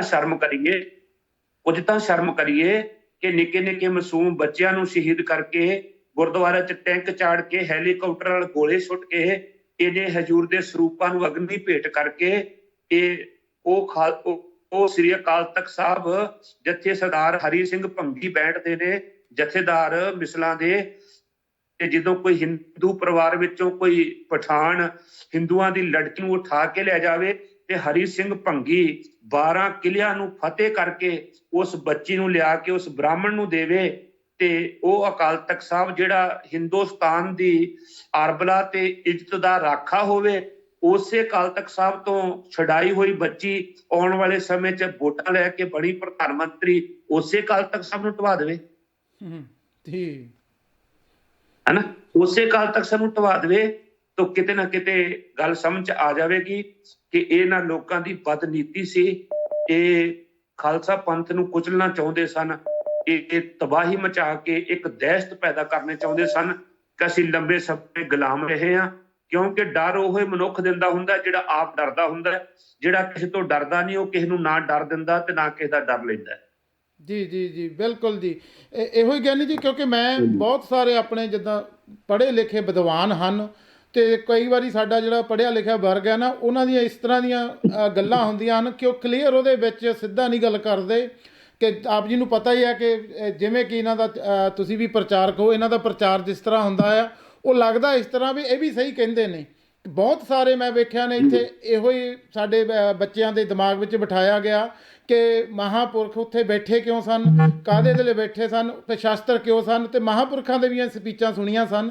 ਉਹ ਇਹ ਕਹਿੰਦੇ ਸਨ ਜਿੱਥੇ ਮੇਰੇ ਬਾਪੂ ਦੇ ਧੰਨ ਧੰਨ ਸ਼੍ਰੀ ਗੁਰੂ ਹਰਗੋਬਿੰਦ ਸਾਹਿਬ ਜੀਆਂ ਦੇ ਸ਼ਸਤਰ ਹਨ, ਤੇ ਪਹਿਲਾਂ ਵੀ ਉੱਥੇ ਸ਼ਸਤਰ ਪਏ ਹਨ, ਤੇ ਸਾਡੇ ਕੋਲ ਵੀ ਇਸ ਸਮੇਂ ਦੇ ਜੋ ਅੱਜ ਸਮੇਂ ਦੇ ਸ਼ਸਤਰ ਹਨ, ਸਾਡੇ ਕੋਲ ਵੀ ਉਹੀ ਸ਼ਸਤਰ ਹਨ। ਅਸੀਂ ਜੋ ਸੰਤ ਤੇ ਸਿਪਾਹੀ ਵਾਲਾ ਉਨੀ ਰੋਲ ਜਿਸ ਤਰ੍ਹਾਂ ਤੁਸੀਂ ਪਹਿਲਾਂ ਵੀ ਕੀਤਾ ਬਈ ਉਸ ਅਕਾਲ ਤਖਤ ਤੋਂ ਪਹਿਲਾਂ ਇਹਨਾਂ ਹੀ ਜਰਵਾਣਿਆਂ ਦੀਆਂ ਵੀ ਵਿੱਚੇ, ਤਾਂ ਵਿੱਚੇ ਜੋ ਸਾਡੇ ਹੁਣ ਅੱਜ ਸਨਾਤਨ ਧਰਮੀ ਹੈ ਵੀ ਪਹਿਲਾਂ ਕਹਿੰਦੇ ਸੀ ਅਸੀਂ ਤੁਹਾਡੇ ਨਾਲ ਤੁਰਾਂਗੇ, ਤੇ ਇਹਨਾਂ ਦੇ ਆਗੂ ਵੀ ਤੇ ਇਹਨਾਂ ਦੀਆਂ ਬੱਚੀਆਂ ਵੀ ਛਡਾ ਕੇ ਲਿਆਉਣ ਵਾਲੇ, ਤੇ ਇਹ ਜਿਹੜਾ ਪਲਾਨ ਪਹਿਲਾਂ ਕੀਤਾ ਗਿਆ, ਜਿਸ ਤਰ੍ਹਾਂ ਤੁਸੀਂ ਗਿਆਨੀ ਜੀ ਕਿਹਾ, ਦਿਨ ਵੀ ਉਹ ਆਪਣੇ ਗੁਰੂ ਸਾਹਿਬ ਜੀਆਂ ਦੇ ਸ਼ਹੀਦੀ ਦਿਹਾੜੇ ਚੁਣੇ ਗਏ, ਜਿਸ ਤਰ੍ਹਾਂ ਵੱਧ ਤੋਂ ਵੱਧ ਉੱਥੇ ਸੰਗਤ ਹੋਊਗੀ, ਤੇ ਉਹਨਾਂ ਨੂੰ ਬਾਹਰ ਨਿਕਲਣ ਦਾ ਵੀ ਟਾਈਮ ਨਹੀਂ ਦਿੱਤਾ। ਜੇਕਰ ਠੀਕ ਸਾਨੂੰ ਲੱਗਦਾ ਹੈ ਵੀ ਕੁਛ ਸਾਡੇ ਸਿੰਘ ਸ਼ਸਤਰਧਾਰੀ ਨੇ, ਤੇ ਤੁਸੀਂ ਸੰਗਤ ਨੂੰ ਤਾਂ ਟਾਈਮ ਦੇ ਸਕਦੇ ਸੀ ਬਾਹਰ ਨਿਕਲਣ ਦਾ, ਤੇ ਉਹਦੇ ਬਾਰੇ ਵੀ ਤੁਸੀਂ ਗਿਆਨੀ ਜੀ ਆਪਾਂ ਆਉਣ ਵਾਲੇ ਦਿਨਾਂ ਦੇ ਵਿੱਚ ਆਪਾਂ ਗੱਲਬਾਤ ਡੇ ਬਾਈ ਡੇ ਕਰਾਂਗੇ ਕਿਸ ਤਰ੍ਹਾਂ ਉੱਥੇ ਹੋਇਆ, ਕਿਉਂਕਿ ਮੈਂ ਅੱਜ ਉਹ ਸਾਰੀ ਗੱਲ ਨਹੀਂ ਕਰਨੀ ਚਾਹੁੰਦਾ, ਕਿਉਂਕਿ ਜਿਸ ਤਰ੍ਹਾਂ ਜਿਹੜੇ ਦਿਨ ਦੀ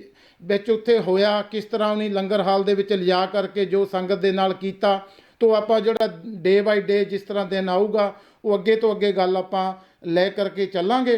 ਤੇ ਹੁਣ ਮੈਂ ਜਾਗੋ ਵਾਲੇ ਜਥੇ ਨੂੰ ਵੀ ਥੋੜ੍ਹਾ ਸਮਾਂ ਆਪਾਂ ਨਾਲ ਲੈਣਾ, ਤੇ ਤੁਸੀਂ ਲਾਸਟ ਦੇ ਵਿੱਚ ਜੇਕਰ ਕੁਝ ਸੰਗਤਾਂ ਦੇ ਨਾਲ ਹੋਰ ਜਾਣਕਾਰੀ 2-4 ਮਿੰਟ ਸਾਂਝੀ ਕਰਨੀ ਹੋਵੇ ਜ਼ਰੂਰ ਕਰ ਸਕਦੇ ਹਾਂ, ਤੇ ਆਪਾਂ ਫਿਰ ਨਾਲ ਦੀ ਨਾਲ ਜੀ। ਮੈਂ ਭਾਈ ਸੁਖਵਿੰਦਰ ਸਿੰਘ ਦੀ ਜਥੇ ਆਪਾਂ ਇਹ ਸਾਡੇ ਨਾਲ ਵਾਪਰਿਆ ਹੋਇਆ ਦਿਖਾਂਤ ਗੁਰੂ ਕੀ ਸੰਗਤ ਨਾਲ, ਗੁਰੂ ਕੇ ਸਰੋਤਿਆਂ ਨਾਲ ਸਾਂਝਾ ਕਰ ਰਹੇ ਹਾਂ ਜੀ। ਉੱਥੇ ਮੈਂ ਇਸ ਗੱਲ ਦਾ ਇਹ ਜਿਹੜਾ ਖਰੀਦ ਆ ਸਾਡੇ ਇਹ ਜ਼ਖਮ ਜਿਹੜਾ ਸਾਨੂੰ ਦਿੱਤਾ ਗਿਆ, ਇਹ ਤੇ ਕਦੇ ਵੀ ਖਰੀਦ ਨਹੀਂ ਆ ਸਕਦਾ, ਕਿਉਂਕਿ ਬਹੁਤ ਸਾਰੇ ਲੋਕਾਂ ਵੱਲੋਂ ਇਹ ਕਿਹਾ ਜਾਂਦਾ ਇਹਨੂੰ ਭੁੱਲ ਜਾਓ ਜੀ, ਇਹ ਪੁਰਾਣੀਆਂ ਗੱਲਾਂ ਹੈ।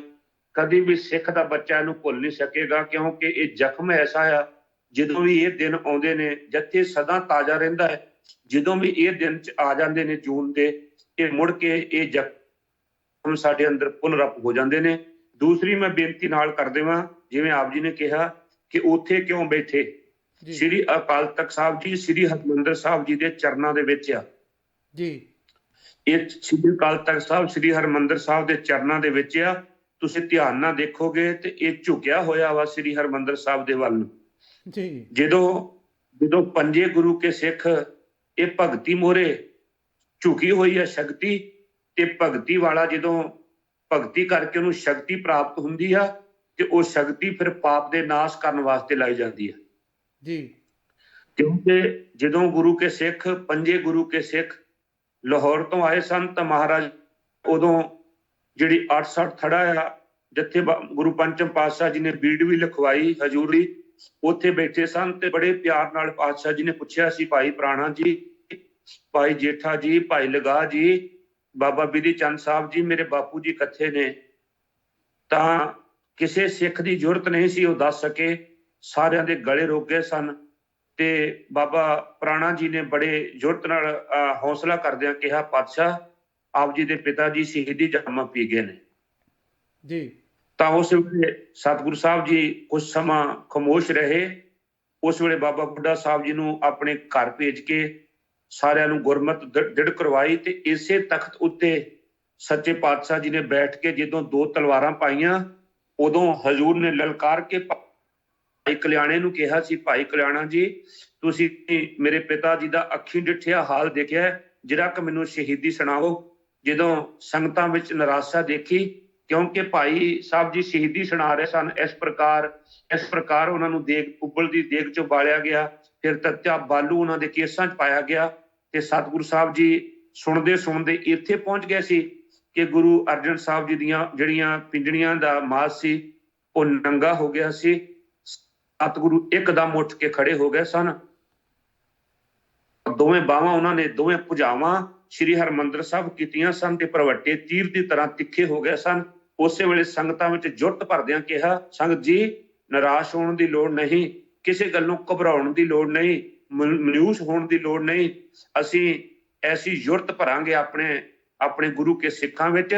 ਮੈਂ ਪ੍ਰਤੱਗਿਆ ਕਰਦਾ ਗੁਰੂ ਰਾਮਦਾਸ ਸਾਹਿਬ ਜੀ ਦੀ ਘਰ ਦੀ, ਗੁਰੂ ਹਰਗੋਬਿੰਦ ਸਾਹਿਬ ਕਹਿਣ ਲੱਗੇ, ਜੇਕਰ ਮੈਂ ਇਹ ਸਾਰੇ ਦੇ ਸਾਰੇ ਪਾਪ ਜਿਹੜੇ ਦੁਰਾਚਾਰੀ, ਪਾਪੀ, ਹਤਿਆਰੇ, ਬੇਸਵਾਗਾਮੀ ਨੂੰ ਲੱਗਦੇ ਨੇ, ਉਹ ਸਾਰੇ ਮੈਨੂੰ ਲੱਗਣ, ਜੇਕਰ ਮੈਂ ਚੰਦੂ ਦੇ ਨੱਕ ਵਿੱਚ ਨੱਥ ਕੱਢ ਕੇ ਨਾ ਘੜੀਸਾਂ। ਜੀ। ਔਰ ਇਹ ਸਜਾਏ ਸਨ ਮਹਾਰਾਜ ਨੇ। ਔਰ ਪਹਿਲੀ ਵਾਰੀ ਜਿਹੜਾ ਸੀ ਉਹ ਜੁਰਤ ਭਰ ਦਿੱਤੀ ਸੀ ਜ਼ਾਲਮ ਸਰਕਾਰ ਦੇ ਮੂਹਰੇ ਦਾਤਾ ਜੀ ਨੇ ਲਾਉਣ ਦੀ। ਇੱਥੋਂ ਮੋਰਚੇ ਪ੍ਰਾਰੰਭ ਹੋਏ ਸਨ। ਸ਼ਹੀਦੀ ਗੁਰੂ ਅਰਜਨ ਸਾਹਿਬ ਤੋਂ ਸ਼ੁਰੂ ਹੋਈ ਤੇ ਮੋਰਚਾ ਸ੍ਰੀ ਅਕਾਲ ਤਖਤ ਸਾਹਿਬ ਤੋਂ ਆਰੰਭ ਹੋਇਆ। ਜੇ ਗੁਰੂ ਸ੍ਰੀ ਅਕਾਲ ਤਖਤ ਸਾਹਿਬ ਤੋਂ ਮੋਰਚਾ ਲਾਉਂਦਾ ਹੈ ਤੇ ਉਹਦੇ ਪੁੱਤਰ ਨੂੰ ਵੀ ਪੂਰਾ ਹੱਕ ਆ ਕਿ ਉਹ ਖਾਲਸਾ ਪੰਥ ਲਈ, ਸ੍ਰੀ ਗੁਰੂ ਗ੍ਰੰਥ ਸਾਹਿਬ ਦੇ ਸਤਿਕਾਰ ਲਈ, ਧੀਆਂ ਭੈਣਾਂ ਦੇ ਸਨਮਾਨ ਲਈ ਤੇ ਸਿੱਖਾਂ ਦੇ ਹੱਕਾਂ ਲਈ ਸ੍ਰੀ ਅਕਾਲ ਤਖਤ ਸਾਹਿਬ ਤੋਂ ਮੋਰਚਾ ਲਾਵੇ। ਬਿਲਕੁਲ ਦਰੁਸਤ ਗੱਲ ਹੈ ਜੀ ਗਿਆਨੀ ਜੀ। ਜੀ ਬਿਲਕੁਲ ਜੀ। ਤੇ ਠੀਕ ਹੈ ਗਿਆਨੀ ਜੀ, ਧੰਨਵਾਦ ਜੀ। ਆਪਾਂ ਜੀ ਆਉਣ ਵਾਲੇ ਕੱਲ ਨੂੰ 1 ਜੂਨ ਦਾ ਇਤਿਹਾਸ ਜੋ ਵੀ ਆਪਾਂ ਨਾਲ ਦੀ ਨਾਲ ਉਹ ਲੜੀ ਆਪਾਂ ਸੰਗਤਾਂ ਦੇ ਨਾਲ, ਸਰੋਤਿਆਂ ਨਾਲ ਸਾਂਝੀ ਕਰਨ ਦੀ ਆਪਾਂ ਕੋਸ਼ਿਸ਼ ਕਰਾਂਗੇ ਜੀ। ਤੇ ਤੁਸੀਂ ਵੀ ਜ਼ਰੂਰ ਇਹ ਜਿਹੜਾ ਆਪਾਂ ਟਾਈਮ ਆਪਾਂ ਡੇਲੀ ਜ਼ਰੂਰ ਪ੍ਰੋਗਰਾਮ ਭਾਵੇਂ 1 ਘੰਟਾ ਜਾਂ ਜਿੰਨਾ ਵੀ ਆਪਾਂ ਕਰਾਂਗੇ। ਅੱਗੇ ਤਾਂ ਆਪਾਂ 3 ਦਿਨ ਪ੍ਰੋਗਰਾਮ ਕਰਦੇ ਸੀ ਵੀਕ ਵਿੱਚ। ਆਉਣ ਵਾਲੀ ਕੱਲ੍ਹ ਤੋਂ ਆਪਾਂ ਇਸ ਥੋੜ੍ਹਾ ਜਿਸ ਤਰ੍ਹਾਂ ਦਾ 1 ਜੂਨ 2 ਜੂਨ ਜਿਸ ਤਰ੍ਹਾਂ ਉੱਥੇ ਵਾਪਰਿਆ ਸਾਰਾ ਕੁਝ, ਜਿਸ ਤਰ੍ਹਾਂ ਇਹ ਪਹਿਲਾਂ ਵੀ ਜਿਸ ਤਰ੍ਹਾਂ ਬੱਚਿਆਂ ਦੇ ਟੋਟੇ ਗਏ ਤਾਂ ਆਪ ਜੀ ਨੇ ਦੱਸਿਆ ਉੱਥੇ ਕਿਸ ਤਰ੍ਹਾਂ ਬੱਚਿਆਂ ਨੂੰ ਕੰਧਾਂ ਦੇ ਵਿੱਚ ਮਾਰ ਕੇ ਤੇ ਜਿਸ ਤਰ੍ਹਾਂ ਹੋਰ ਵੀ ਸਾਰਾ ਕੁਝ ਵਾਪਰਿਆ। ਤੇ ਆਪਾਂ ਆਉਣ ਵਾਲੇ ਸਮੇਂ ਦੇ ਵਿੱਚ ਇਸ ਸਰੋਤਿਆਂ ਦੇ ਨਾਲ ਜ਼ਰੂਰ ਸਾਂਝ ਪਾਵਾਂਗੇ ਜੀ। ਗਿਆਨੀ ਜੀ ਅੱਜ ਦਾ ਟਾਈਮ ਦੇਣ ਦੇ ਲਈ ਆਪ ਜੀ ਦਾ ਬਹੁਤ ਬਹੁਤ ਧੰਨਵਾਦ। ਤੇ ਕੱਲ੍ਹ ਫਿਰ ਆਪ ਜੀ ਦੇ ਇਸ ਪ੍ਰੋਗਰਾਮ ਦੇ ਵਿੱਚ ਆਪ ਜੀ ਨੂੰ ਬੇਨਤੀ ਕਰਦੇ ਹਾਂ ਜ਼ਰੂਰ ਸਾਡੇ ਲਈ ਟਾਈਮ ਕੱਢਿਓ 20-25 ਮਿੰਟ ਜੋ ਅੱਧਾ ਘੰਟਾ ਜ਼ਰੂਰ ਜੀ। ਜੀ ਜੀ ਦਾ ਭਾਈ ਸੁਖਿੰਦਰ ਸਿੰਘ ਜੀ, ਧੰਨਵਾਦ ਆਪ। ਹਾਂਜੀ, ਵਾਹਿਗੁਰੂ ਜੀ ਕਾ ਖਾਲਸਾ, ਵਾਹਿਗੁਰੂ ਜੀ ਕੀ ਫਤਿਹ। ਵਾਹਿਗੁਰੂ ਜੀ ਕੀ ਫਤਿਹ। ਹਾਂਜੀ, ਇਹ ਸਨ ਗਿਆਨੀ ਸੁਰਜੀਤ ਸਿੰਘ ਜੀ ਇਟਲੀ ਤੋਂ। ਤੇ ਹੁਣ ਆਪਾਂ ਨਾਲ ਦੀ ਨਾਲ ਕੋਸ਼ਿਸ਼ ਕਰ ਰਹੇ ਹਾਂ ਜਾਗੋ ਵਾਲੇ ਜਥੇ ਨੂੰ, ਉਹਨਾਂ ਨੂੰ ਵੀ ਮੈਂ ਫੋਨ ਕਾਲ ਦੇ ਰਾਹੀਂ ਮੈਂ ਲੈ ਰਿਹਾ ਇਸ ਪ੍ਰੋਗਰਾਮ ਦੇ ਵਿੱਚ। ਇਸ ਤੋਂ ਬਾਅਦ ਆਪ ਜੀ ਵੀ ਕਾਲ ਕਰ ਸਕਦੇ। ਮੇਰੇ ਕੋਲ 1-2 ਕਾਲ ਜੋ ਆਈਆਂ ਸਨ ਆਪ ਜੀ ਦੀਆਂ ਵੀ ਜ਼ਰੂਰ ਕਾਲਸ ਲਈਆਂ ਜਾਣਗੀਆਂ। ਥੋੜ੍ਹਾ ਜਿਹਾ ਟਾਈਮ ਦਿਓ। ਇਸ ਜਾਗੋ ਵਾਲੇ ਜਥੇ ਤੋਂ ਬਾਅਦ ਫਿਰ ਮੈਂ ਕੋਸ਼ਿਸ਼ ਕਰਾਂਗਾ ਜੋ ਮੇਰੇ ਕੋਲ ਕਾਲਸ ਆ ਗਈਆਂ ਹਨ ਤੇ ਉਹਨਾਂ ਨੂੰ ਵੀ ਇਸ ਪ੍ਰੋਗਰਾਮ ਦੇ ਵਿੱਚ ਆਪਾਂ ਸ਼ਾਮਲ ਜ਼ਰੂਰ ਕਰਾਂਗੇ। ਤੇ ਮੈਂ ਕੋਸ਼ਿਸ਼ ਕਰ ਰਿਹਾ ਕਿਉਂਕਿ ਭਾਈ ਸਤਵਿੰਦਰ ਸਿੰਘ ਤੇ ਭਾਈ ਗੁਰਮੀਤ ਸਿੰਘ ਇੱਕ ਜੋ ਵੱਖਰੇ ਜਗ੍ਹਾ 'ਤੇ ਹਨ ਤੇ ਦੂਸਰੇ ਸਾਡੇ ਭਾਈ ਸਾਹਿਬ ਜੋ ਭਾਈ ਪਲਵਿੰਦਰ ਸਿੰਘ ਉਹ ਥੋੜ੍ਹਾ ਦੂਸਰੀ ਜਗ੍ਹਾ 'ਤੇ ਹਨ। ਇਸੇ ਕਰਕੇ ਮੈਂ ਥੋੜ੍ਹੀ ਸਾਡੀ ਜੋ ਪ੍ਰੋਬਲਮ ਆਉਂਦੀ ਹੈ ਕਈ ਵਾਰੀ ਆਡੀਓ ਦੀ, ਅਤੇ ਉਹਦੇ ਵਿੱਚ ਅੱਜ ਵੀ ਮੈਂ ਵੇਖ ਰਿਹਾ ਸ਼ਾਇਦ ਨੈਟਵਰਕ ਥੋੜ੍ਹਾ ਠੀਕ ਆ, ਮੈਂ ਕੋਸ਼ਿਸ਼ ਕਰ ਲਿਆ ਉਹਨਾਂ ਦੀ ਕਾਲ ਵਿੱਚ ਲੈਣ ਦੀ। ਹਾਂਜੀ ਗਿਆਨ ਭਾਈ ਸਤਵਿੰਦਰ ਸਿੰਘ ਜੀ, ਵਾਹਿਗੁਰੂ ਜੀ ਕਾ ਖਾਲਸਾ, ਵਾਹਿਗੁਰੂ ਜੀ ਕੀ ਫਤਿਹ। ਜੀ ਕਾ ਖਾਲਸਾ, ਵਾਹਿਗੁਰੂ ਜੀ ਕੀ ਫਤਿਹ ਜੀ। ਹਾਂਜੀ, ਆਪ ਜੀ ਦਾ ਜੀ ਸਵਾਗਤ ਕਰਦੇ ਹਾਂ ਇਸ ਪ੍ਰੋਗਰਾਮ ਦੇ ਵਿੱਚ, ਅਤੇ ਮੈਂ ਭਾਈ ਕੁਲਵਿੰਦਰ ਸਿੰਘ ਹੁਣਾਂ ਨੂੰ ਵੀ ਵਿੱਚ ਲੈਣ ਦੀ ਕੋਸ਼ਿਸ਼ ਕਰ ਰਿਹਾ ਜੀ। ਅਤੇ ਹਾਂਜੀ ਲੈ ਲਓ, ਉਹਨਾਂ ਟੈਲੀਫੋਨ ਇੱਧਰ ਆਉਂਦਾ ਸੀਗਾ, ਤੁਸੀਂ ਕਰ ਲਓ ਟੈਲੀਫੋਨ, ਅੱਜ ਚੱਕ ਲੈਣਾ। ਹਾਂਜੀ ਹਾਂਜੀ ਹਾਂਜੀ, ਅਤੇ ਉਹਨਾਂ ਨੂੰ ਵੀ ਆਪਾਂ ਲੈ ਕੇ ਜਿਸ ਤਰ੍ਹਾਂ। ਹਾਂਜੀ ਭਾਈ ਕੁਲਵਿੰਦਰ ਸਿੰਘ ਜੀ, ਵਾਹਿਗੁਰੂ ਜੀ ਕਾ ਖਾਲਸਾ, ਵਾਹਿਗੁਰੂ ਜੀ ਕੀ ਫਤਿਹ। ਵਾਹਿਗੁਰੂ ਜੀ ਕੀ ਫਤਿਹ ਜੀ। ਕਿੱਦਾਂ ਜੀ ਸਾਲ ਸਾਹਿਬ, ਠੀਕ ਠਾਕ? ਠੀਕ ਠਾਕ ਜੀ, ਗੁਰੂ ਸਾਹਿਬ ਦੀ ਕਿਰਪਾ ਜੀ। ਤੇ ਆਪ ਜੀਆਂ ਦਾ ਸਾਰੇ ਹੀ ਜਥੇ ਦਾ ਹੀ ਬਹੁਤ ਬਹੁਤ ਧੰਨਵਾਦ ਕਰਦੇ ਹਾਂ ਅਤੇ ਸਵਾਗਤ ਹੈ ਇਸ ਪ੍ਰੋਗਰਾਮ ਦੇ ਵਿੱਚ। ਜਿਸ ਤਰ੍ਹਾਂ ਆਪਾਂ ਕੱਲ੍ਹ ਵੀ ਪ੍ਰੋਗਰਾਮ ਜੋ ਜੂਨ 1984 ਦੇ ਘੱਲੂਘਾਰੇ 'ਤੇ ਆਪਾਂ ਕੱਲ੍ਹ ਵੀ ਆਪਾਂ ਸਰੋਤਿਆਂ ਦੇ ਨਾਲ, ਸੰਗਤਾਂ ਦੇ ਨਾਲ ਸਾਂਝ ਪਾਈ ਸੀ, ਉਸੇ ਹੀ ਲੜੀ ਨੂੰ ਅੱਗੇ ਲੈ ਕੇ ਜਾਂਦੇ ਹੋਏ। ਅਤੇ ਜੋ ਤੁਸੀਂ ਹੁਣ ਸਮਝ ਲਓ, ਮੈਂ ਇਹੀ ਇੱਕ ਕੋਸ਼ਿਸ਼ ਕਰ ਰਿਹਾ ਵੀ ਇਹ ਜਿਹੜੀ ਸਟੇਜ ਆ ਤੁਹਾਡੇ ਲਈ ਇੱਕ ਆਪਾਂ ਸਾਂਭ ਦਿੱਤੀ ਗਈ ਆ, ਕਿਉਂਕਿ ਮੈਂ ਪਹਿਲਾਂ ਵੀ ਬੇਨਤੀ ਕਰ ਚੁੱਕਿਆ ਕਿ ਇਸ ਵਾਰ ਜੋ ਇਹ ਘੱਲੂਘਾਰੇ ਦੇ ਦਿਹਾੜੇ ਗੁਰਦੁਆਰੇ ਸਾਹਿਬਾਨਾਂ ਦੇ ਵਿੱਚ, ਇੰਡੀਆ ਕੀ ਸਾਰੇ ਦੇਸ਼ਾਂ ਦੇ ਵਿੱਚ ਹੀ ਜਿੱਦਾਂ ਪਹਿਲਾਂ ਮਨਾਉਂਦੇ ਆ, ਸੰਗਤ ਬੜੀ ਸ਼ਰਧਾ ਅਤੇ ਪਿਆਰ ਦੇ ਨਾਲ, ਆਪਾਂ ਲੋਕਡਾਊਨ ਦੇ ਕਰਕੇ ਇਕੱਤਰ ਨਹੀਂ ਹੋ ਸਕਦੇ, ਅਤੇ ਆਪਾਂ ਕੋਸ਼ਿਸ਼ ਕਰਦੇ ਹਾਂ ਇਹ ਜਿਹੜਾ ਆਪਣਾ ਘੱਲੂਘਾਰੇ ਦੇ ਦਿਹਾੜੇ ਹਨ, ਇਸ ਮਾਧਿਅਮ ਦੇ ਰਾਹੀਂ ਆਪਾਂ ਸੰਗਤਾਂ ਦੇ ਨਾਲ ਆਪਾਂ ਸਾਂਝ ਪਾਉਣ ਦੀ। ਜੀ ਤੁਹਾਡੇ ਲਈ ਸਟੇਜ ਹਾਜ਼ਰ ਹੈ ਜੀ, ਅਤੇ ਉਸੇ ਲੜੀ ਨੂੰ ਅੱਗੇ ਲੈ ਕੇ ਆਪਾਂ ਚੱਲਦੇ ਹਾਂ। ਹਾਂਜੀ ਭਾਈ ਕੁਲਵਿੰਦਰ ਸਿੰਘ ਜੀ। ਵਾਹਿਗੁਰੂ ਜੀ ਕਾ ਖਾਲਸਾ, ਵਾਹਿਗੁਰੂ ਜੀ ਕੀ ਫਤਿਹ ਜੀ। ਜੀ ਜਥਾ ਮਹਾਰਾਜ ਦੇ ਅੱਗੇ ਬੰਦਨਾ ਕਰਕੇ ਤੇ ਫਿਰ ਆਪਾਂ ਆਰੰਭ ਕਰਦੇ ਆ ਜੀ। ਸੋ ਜਥੇ ਨੂੰ ਬੇਨਤੀ ਹੈ ਆਰੰਭਤਾ ਕਰਨ, ਤੇ ਫਿਰ ਆਪਾਂ ਸੰਗਤਾਂ ਦੇ ਚਰਨਾਂ ਵਿੱਚ ਜੋ ਸੰਗਤਾਂ ਵੱਲੋਂ ਬਖਸ਼ੀ ਹੋਈ ਬੁੱਧੀ ਮਨਾ ਸਤਿਗੁਰਾਂ ਦੀ ਰਹਿਮਤ ਮੁਤਾਬਕ ਜੋ ਵੀ ਇਹ ਦੁਖਦਾਈ ਦਿਨ ਜਿਹੜੇ ਇਹਨਾਂ ਸਮਿਆਂ ਦੇ ਵਿੱਚ ਆਪਣੇ ਨਾਲ ਬੀਤੇ ਹਨ ਘੱਲੂਘਾਰੇ ਦੇ, ਉਹ ਆਪਾਂ ਸਾਂਝੇ ਕਰਾਂਗੇ ਇਸ ਮਾਧਿਅਮ ਰਾਹੀਂ। ਸੋ ਆ ਹੁਣ ਸਰਵਣ ਕਰੋ, ਜਥੇ ਵੱਲੋਂ ਆਰੰਭਤਾ ਹੈ ਜੀ। ਜੀ ਇੱਕ ਮੋਟੇ ਛੋਲਿਆਂ ਦੀ ਖਾ ਕੇ ਤੇਰੇ ਲੰਗਰਾਂ ਚੋਂ ਕੂਰੇ ਕੂਰੇ ਮਾਤ ਨੂੰ ਡਰਾਵੇ ਤੇਰਾ ਖਾਲਸਾ, ਤੇਰੇ ਦਰਬਾਰ ਦਿਆਂ ਜੋੜਿਆਂ ਦੀ ਤੂੜੇ ਲੈ ਕੇ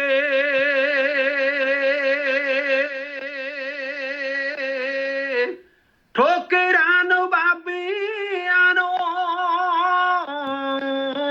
ਲਾਵੇ ਤੇਰਾ ਖਾਲਸਾ, ਪੰਜ ਘੁੱਟ ਪੀ ਕੇ ਤੇਰੇ ਬਾਟਿਓਂ ਪ੍ਰੇਮ ਵਾਲੇ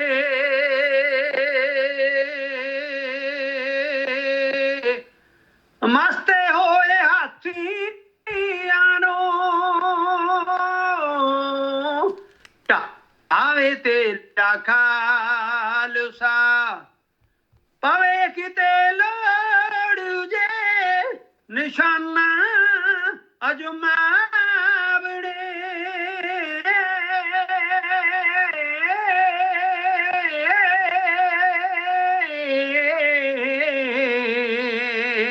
ਦੀ, ਪਵੇ ਕਿਤੇ ਲੋੜ ਜੇ ਨਿਸ਼ਾਨਾ ਅਜਮਾਵਣੇ ਦੀ, ਗੋਲੀ ਮੂਹਰੇ ਛਾਤੀਆਂ ਨੂੰ ਡਾਵੇ ਤੇਰਾ ਖਾਲਸਾ,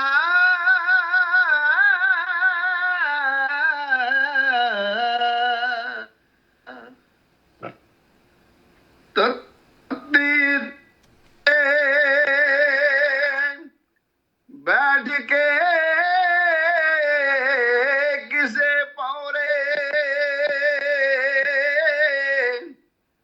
ਲੜਨੀ ਦੱਸੀ ਹੈ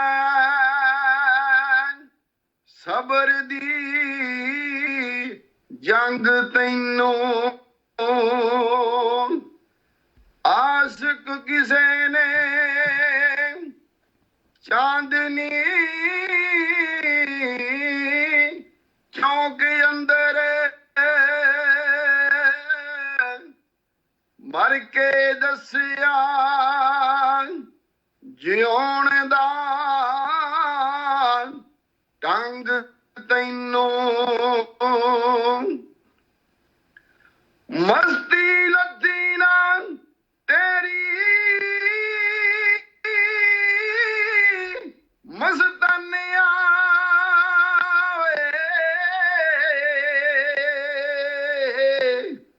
ਦਿੱਤਾ ਸਮੇਂ ਨੇ ਸੂਲੀ ਤੇ ਢੰਗ ਤੈਨੂੰ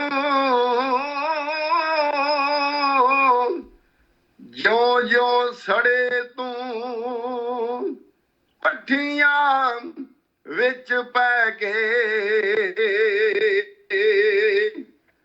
ਤਿਉਂ ਤਿਉਂ ਚੜੇ ਪਰਵਾਨਿਆ ਰੰਗ ਤੈਨੂੰ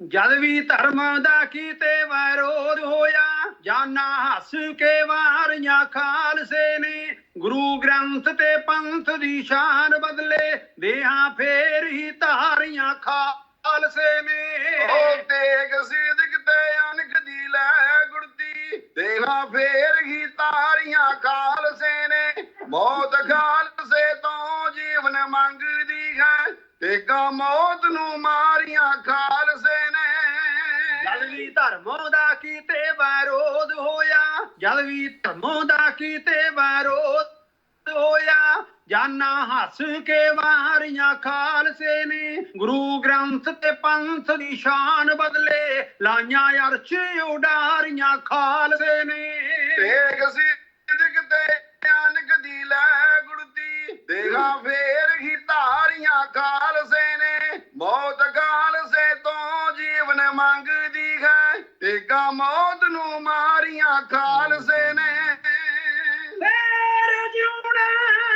ਜੋਧਿਆਂ ਦਾ ਮਰਦਾਂ ਵਾਂਗੂ ਮਰਨਾ ਜਿਉਣਾ ਜੋਧਿਆਂ ਦਾ ਮਰਦਾਂ ਵਾਂਗ ਮਰਨਾ ਮੁੱਢੋਂ ਰਿਹਾ ਨਿਸ਼ਾਨਾ ਏ ਖਾਲਸੇ ਦਾ ਚੜ੍ਹਦੀ ਕਲਾ ਸਰਬੱਤ ਦੇ ਭਲੇ ਵਾਲਾ ਬਈ ਸਿੰਘੋ ਭਲੇ ਵਾਲਾ ਉੱਚਾ ਸੁੱਚਾ ਤਰਾਨਾ ਹੈ ਖਾਲਸੇ ਦਾ ਸੀਸ ਤਲੀ ਦਰਜਾਰ ਦੀ ਗਲੀ ਜਾਣਾ ਸੀਸ ਤਲੀ ਦਰਜਾਰ ਦੀ ਗਲੀ ਜਾਣਾ ਰੱਬੀ ਰੂਪ ਦੀਵਾਨਾ ਹੈ ਖਾਲਸੇ ਦਾ ਜਿਹਦੀ ਘੁੱਟ ਪੀ ਕੇ ਚਿੜੀਆਂ ਬਾਜ ਮਾਰੇ ਅੰਮ੍ਰਿਤਮਈ ਖਜ਼ਾਨਾ ਹੈ ਖਾਲਸੇ ਦਾ ਸ਼ਾਂਤਮਈ ਰਹਿਣਾ ਨਿਰਾ ਸਿੱਖਿਆ ਨਹੀਂ ਕੌਮੀ ਅਣਖ ਨੂੰ ਮਾਰੇ ਜਾਂ ਸੱਟ ਦੁਸ਼ਮਣ ਉਥੇ ਸ਼ਾਂਤੀ ਦਾ ਕਿੱਥੇ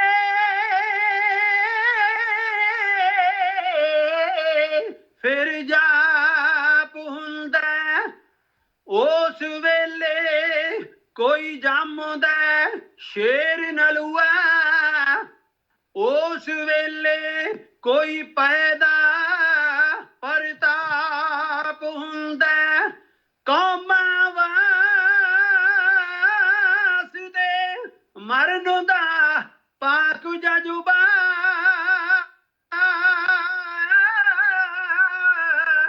ਕੌਮਾਂ ਵਾਸਤੇ ਮਰਨ ਦਾ ਪਾਕ ਜਜ਼ਬਾ ਪੈਦਾ ਦਿਲਾਂ ਅੰਦਰ ਆਪਣੇ ਆਪ ਹੁੰਦਾ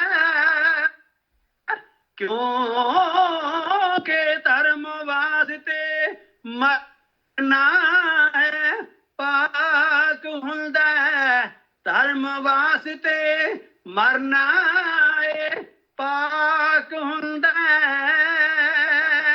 ਸ਼ਾਂਤਮਈ ਰਹਿਣਾ ਨਿਰਾ ਸਿੱਖਿਆ ਨਹੀਂ ਲੜੇ ਖਾਲਸਾ ਤੇਗ ਦੀ ਧਾਰ ਬਣ ਕੇ ਇਹਨੂੰ ਪਿਤਾ ਦਸ਼ਮੇਸ਼ ਨੇ ਸਾਜਿਆ ਏ ਸੱਜ ਆਏ ਬਈ ਸਿੰਘੋ ਸੱਜ ਆਏ ਬਈ ਸਾਨੂੰ ਸੱਜ ਆਏ ਚੜੇ ਖਾਲਸਾ ਜੀਤ ਜੋ ਜਹਾਰ ਬਣ ਕੇ ਸੁਹਾ ਫੁੱਲ ਗੁਲਾਬ ਦਾ ਮਿੱਤਰਾਂ ਲਈ ਵੱਜੇ ਵੈਰੀਆਂ ਨੂੰ ਦਿੱਕਾ ਖਾਰ ਬਣ ਕੇ ਸਵਾ ਲੱਖ ਨਾ ਖਾਲਸਾ ਲੜੇ ਕੱਲਾ ਸਵਾ ਲੱਖ ਨਾ ਖਾਲਸਾ ਲੜੇ ਕੱਲਾ ਗੱਜੇ ਜੰਗ ਵਿੱਚ ਸ਼ਾਹ ਸਵਾਰ ਬਣ ਕੇ ਚੜੇ ਚਰਖੜੀ ਆਰਿਆਂ ਚੀਰ ਛੱਡੇ ਚੀਰ ਛੱਡੇ ਚੀਰ ਛੱਡੇ ਦੀ ਜੋਰੇ ਚੀਰ ਛੱਡੇ ਦੀ ਚੜੇ ਚਰਖੜੀ ਆਰਿਆਂ ਚੀਰ ਛੱਡੇ ਬੰਦ ਬੰਦ ਕਟਵਾਏ ਤਾਂ ਖਾਲਸੇ ਨੇ ਇੱਟਾਂ ਹੱਡੀਆਂ ਖੂਨ ਦਾ ਮਿੱਝ ਦਾ ਲਾਗਾਰਾ ਕੌਮੀ ਮਹਿਲ ਬਣਾਏ ਤਾਂ ਖਾਲਸੇ ਨੇ ਉਹ ਸ਼ਾਨ ਖਾਲਸੇ ਦੀ ਉੱਚੀ ਜੱਗ ਨਾਲੋਂ ਸੀਸ ਤਲੀਟ ਗਾਏ ਤਾਂ ਖਾਲਸੇ ਨੇ ਧਰਤੀ ਕੰਬੀ ਅਸਮਾਨ ਵੀ ਡੋਲ ਗਿਆ ਅਟਕ ਜਹੇ ਅਟਕਾਏ ਤਾਂ ਖਾਲਸੇ ਨੇ ਐਰ ਬਿਜਲੀ ਅਜੇ ਵੀ ਸਿੰਘਾਂ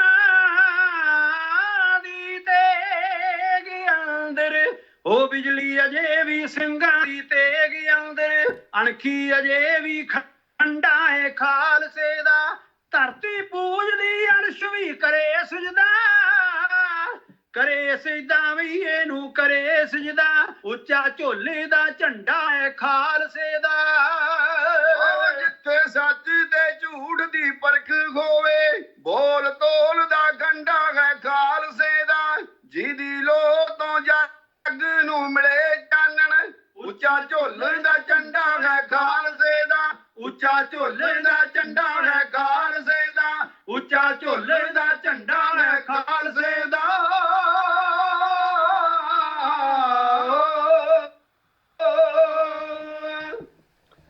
ਪਰਮ ਸਤਿਕਾਰਯੋਗ ਗੁਰੂ ਰੂਪ ਖਾਲਸਾ ਸਾਧ ਸੰਗਤ ਜੀਓ, ਜੋ ਇਸ ਮੀਡੀਏ ਦੇ ਨਾਲ ਜੁੜੇ ਹੋਏ ਸਰੋਤੇ ਹਨ, ਜੋ ਸੁਣ ਰਹੇ ਹਨ, ਜੋ ਬਾਅਦ ਵਿੱਚ ਵੀ ਸੁਣਦੇ ਹਨ, ਸਭਨਾਂ ਨੂੰ ਪਿਆਰ ਦੇ ਨਾਲ ਘੱਲੂ ਘਾਰੇ ਦੇ ਦਿਨਾਂ ਦੇ ਵਿੱਚ ਵਾਹਿਗੁਰੂ ਜੀ ਕਾ ਖਾਲਸਾ ਵਾਹਿਗੁਰੂ ਜੀ ਕੀ ਫਤਿਹ ਪ੍ਰਵਾਨ ਹੋਵੇ ਜੀ।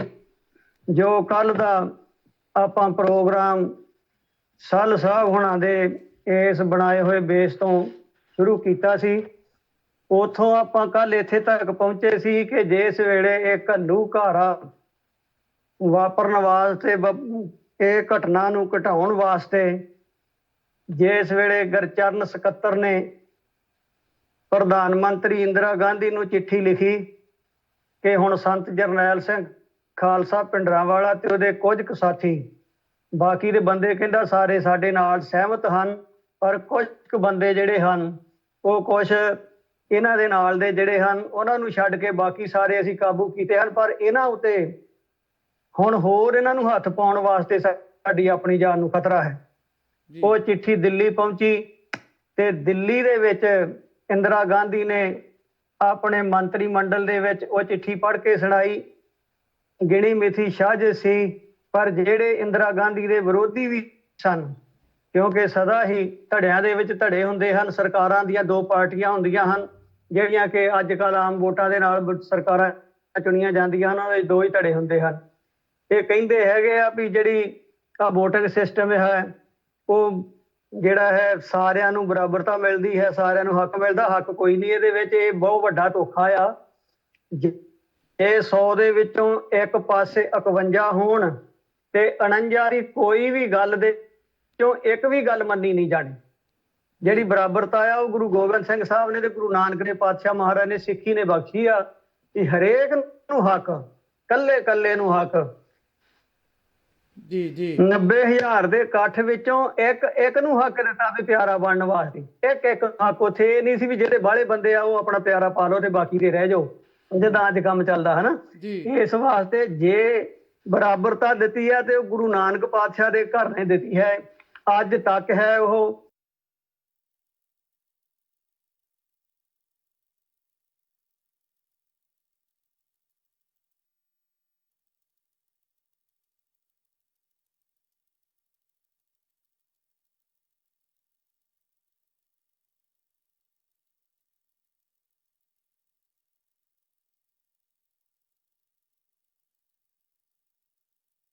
ਇੰਦਰਾ ਗਾਂਧੀ ਨੂੰ ਜਦੋਂ ਚਿੱਠੀ ਪਾਈ ਤੇ ਉਸਨੇ ਆਪਣੇ ਮੰਤਰੀ ਮੰਡਲ ਦੇ ਵਿੱਚ ਇਹ ਗੱਲ ਰੱਖੀ ਤੇ ਜਿਹੜੇ ਉਹਦੇ ਵਿਰੋਧੀ ਵੀ ਸੀ ਉਹਨਾਂ ਨੇ ਵੀ ਬਹੁਤ ਹਾਂ ਦਾ ਨਾਰਾ ਹਾਂ ਵਿੱਚ ਜਵਾਬ ਦੇ ਕੇ ਤੇ ਉਹਨੂੰ ਹੌਸਲਾ ਦਿੱਤਾ ਵੀ ਅਟੈਕ ਕਰ, ਜੀ ਅਕਾਲ ਤਖਤ ਸਾਹਿਬ ਦੇ ਉੱਤੇ ਹਮਲਾ ਕਰ। ਤੇ ਇਹਨਾਂ ਦਿਨਾਂ ਦੇ ਵਿੱਚ ਸਾਲ ਸਾਹਿਬ ਇੱਥੋਂ ਬਾਹਰੋਂ 4 ਬੰਦੇ ਇੰਗਲੈਂਡ ਚੋਂ ਗਏ। ਇਹਨਾਂ ਦਿਨਾਂ ਤੋਂ, ਅੱਜ ਦੇ ਦਿਨਾਂ ਤੋਂ ਥੋੜਾ ਚਿਰ ਪਹਿਲੋਂ 84 ਦੇ ਘੱਲੂਘਾਰਾ ਹੋਣ ਤੋਂ ਪਹਿਲੋਂ, ਇੱਕ ਇੰਡੀਆ ਚੋਂ 4 ਇੱਥੋਂ, 4 ਉਹਨਾਂ 5 ਦੇ ਵਿੱਚੋਂ 4 ਮਰ ਚੁੱਕੇ ਆ ਤੇ ਇੱਕ ਅਜੇ ਜਿੰਦਾ। ਤੇ ਉਹਨਾਂ ਵਿੱਚੋਂ ਇੱਕ ਮੇਰੇ ਟਾਊਨ ਦੇ ਵਿੱਚ ਸੀਗਾ ਤੇ ਉਹਨੇ ਦੱਸੀ, ਉਹਨੂੰ ਮੇਰੇ ਪ੍ਰੇਮ ਦੇ ਨਾਲ ਵੀ ਕਹਿੰਦਾ ਏਦਾਂ ਗਏ, ਕਹਿੰਦਾ ਵੀ ਮੈਂ ਵੀ ਚਲੋ ਮਾੜੀ ਕਿਸਮਤ ਕਹਿੰਦਾ ਨਾਲ ਚਲਿਆ ਗਿਆ। ਤੇ ਉੱਥੇ ਜਿਹੜੇ ਗੱਲ ਚੱਲਦੀ ਆ ਧਰਮੀ ਦੀ ਤੇ ਧਾਰਮਿਕ ਦੀ, ਧਾਰਮਿਕ ਆਪਾਂ ਬਹੁਤ ਜਣੇ ਆ ਤੇ ਧਰਮੀ ਆਪਣੇ ਵਿੱਚੋਂ ਵਿਰਲੇ ਆ, ਬਸ ਆਹ ਰੌਲਾ। ਤੇ ਹੈਨ ਵਿਰਲੇ ਨਾ ਹੀ ਘਣੇ ਫੈਲ ਫਕੜ ਸੰਸਾਰੇ, ਗੁਰੂ ਕੀ ਬਾਣੀ ਵੀ ਕਹਿੰਦੀ ਹੈ, ਉਹ ਵਿਰਲੇ ਆ। ਤੇ ਪਰ ਉਹ ਜਿਹੜੇ ਵਿਰਲੇ ਆ ਉਹ ਡਟਦੇ ਆ ਤੇ ਜਿਹੜੇ ਬਾਕੀ ਦੇ ਸਮੇਂ ਦੇ ਨਾਲ, ਜੇ ਤੇ ਸਮਾਂ ਉਹਨਾਂ ਨੂੰ ਦਿਖੇ ਵੀ ਕੁਝ ਸਾਨੂੰ ਵੀ ਪ੍ਰਾਪਤੀ ਹੋਣੀ ਆ ਤੇ ਉਹ ਸੰਘਰਸ਼ ਦੇ ਨਾਲ ਆਣ ਕੇ ਖੜ ਜਾਂਦੇ ਆ, ਤੇ ਜੇ ਕਹੇ ਵੀ ਸਾਨੂੰ ਕੁਝ ਮਿਲਣਾ ਨਹੀਂ ਤੇ ਉਹ ਪਾਸੇ ਹੀ ਰਹਿੰਦੇ।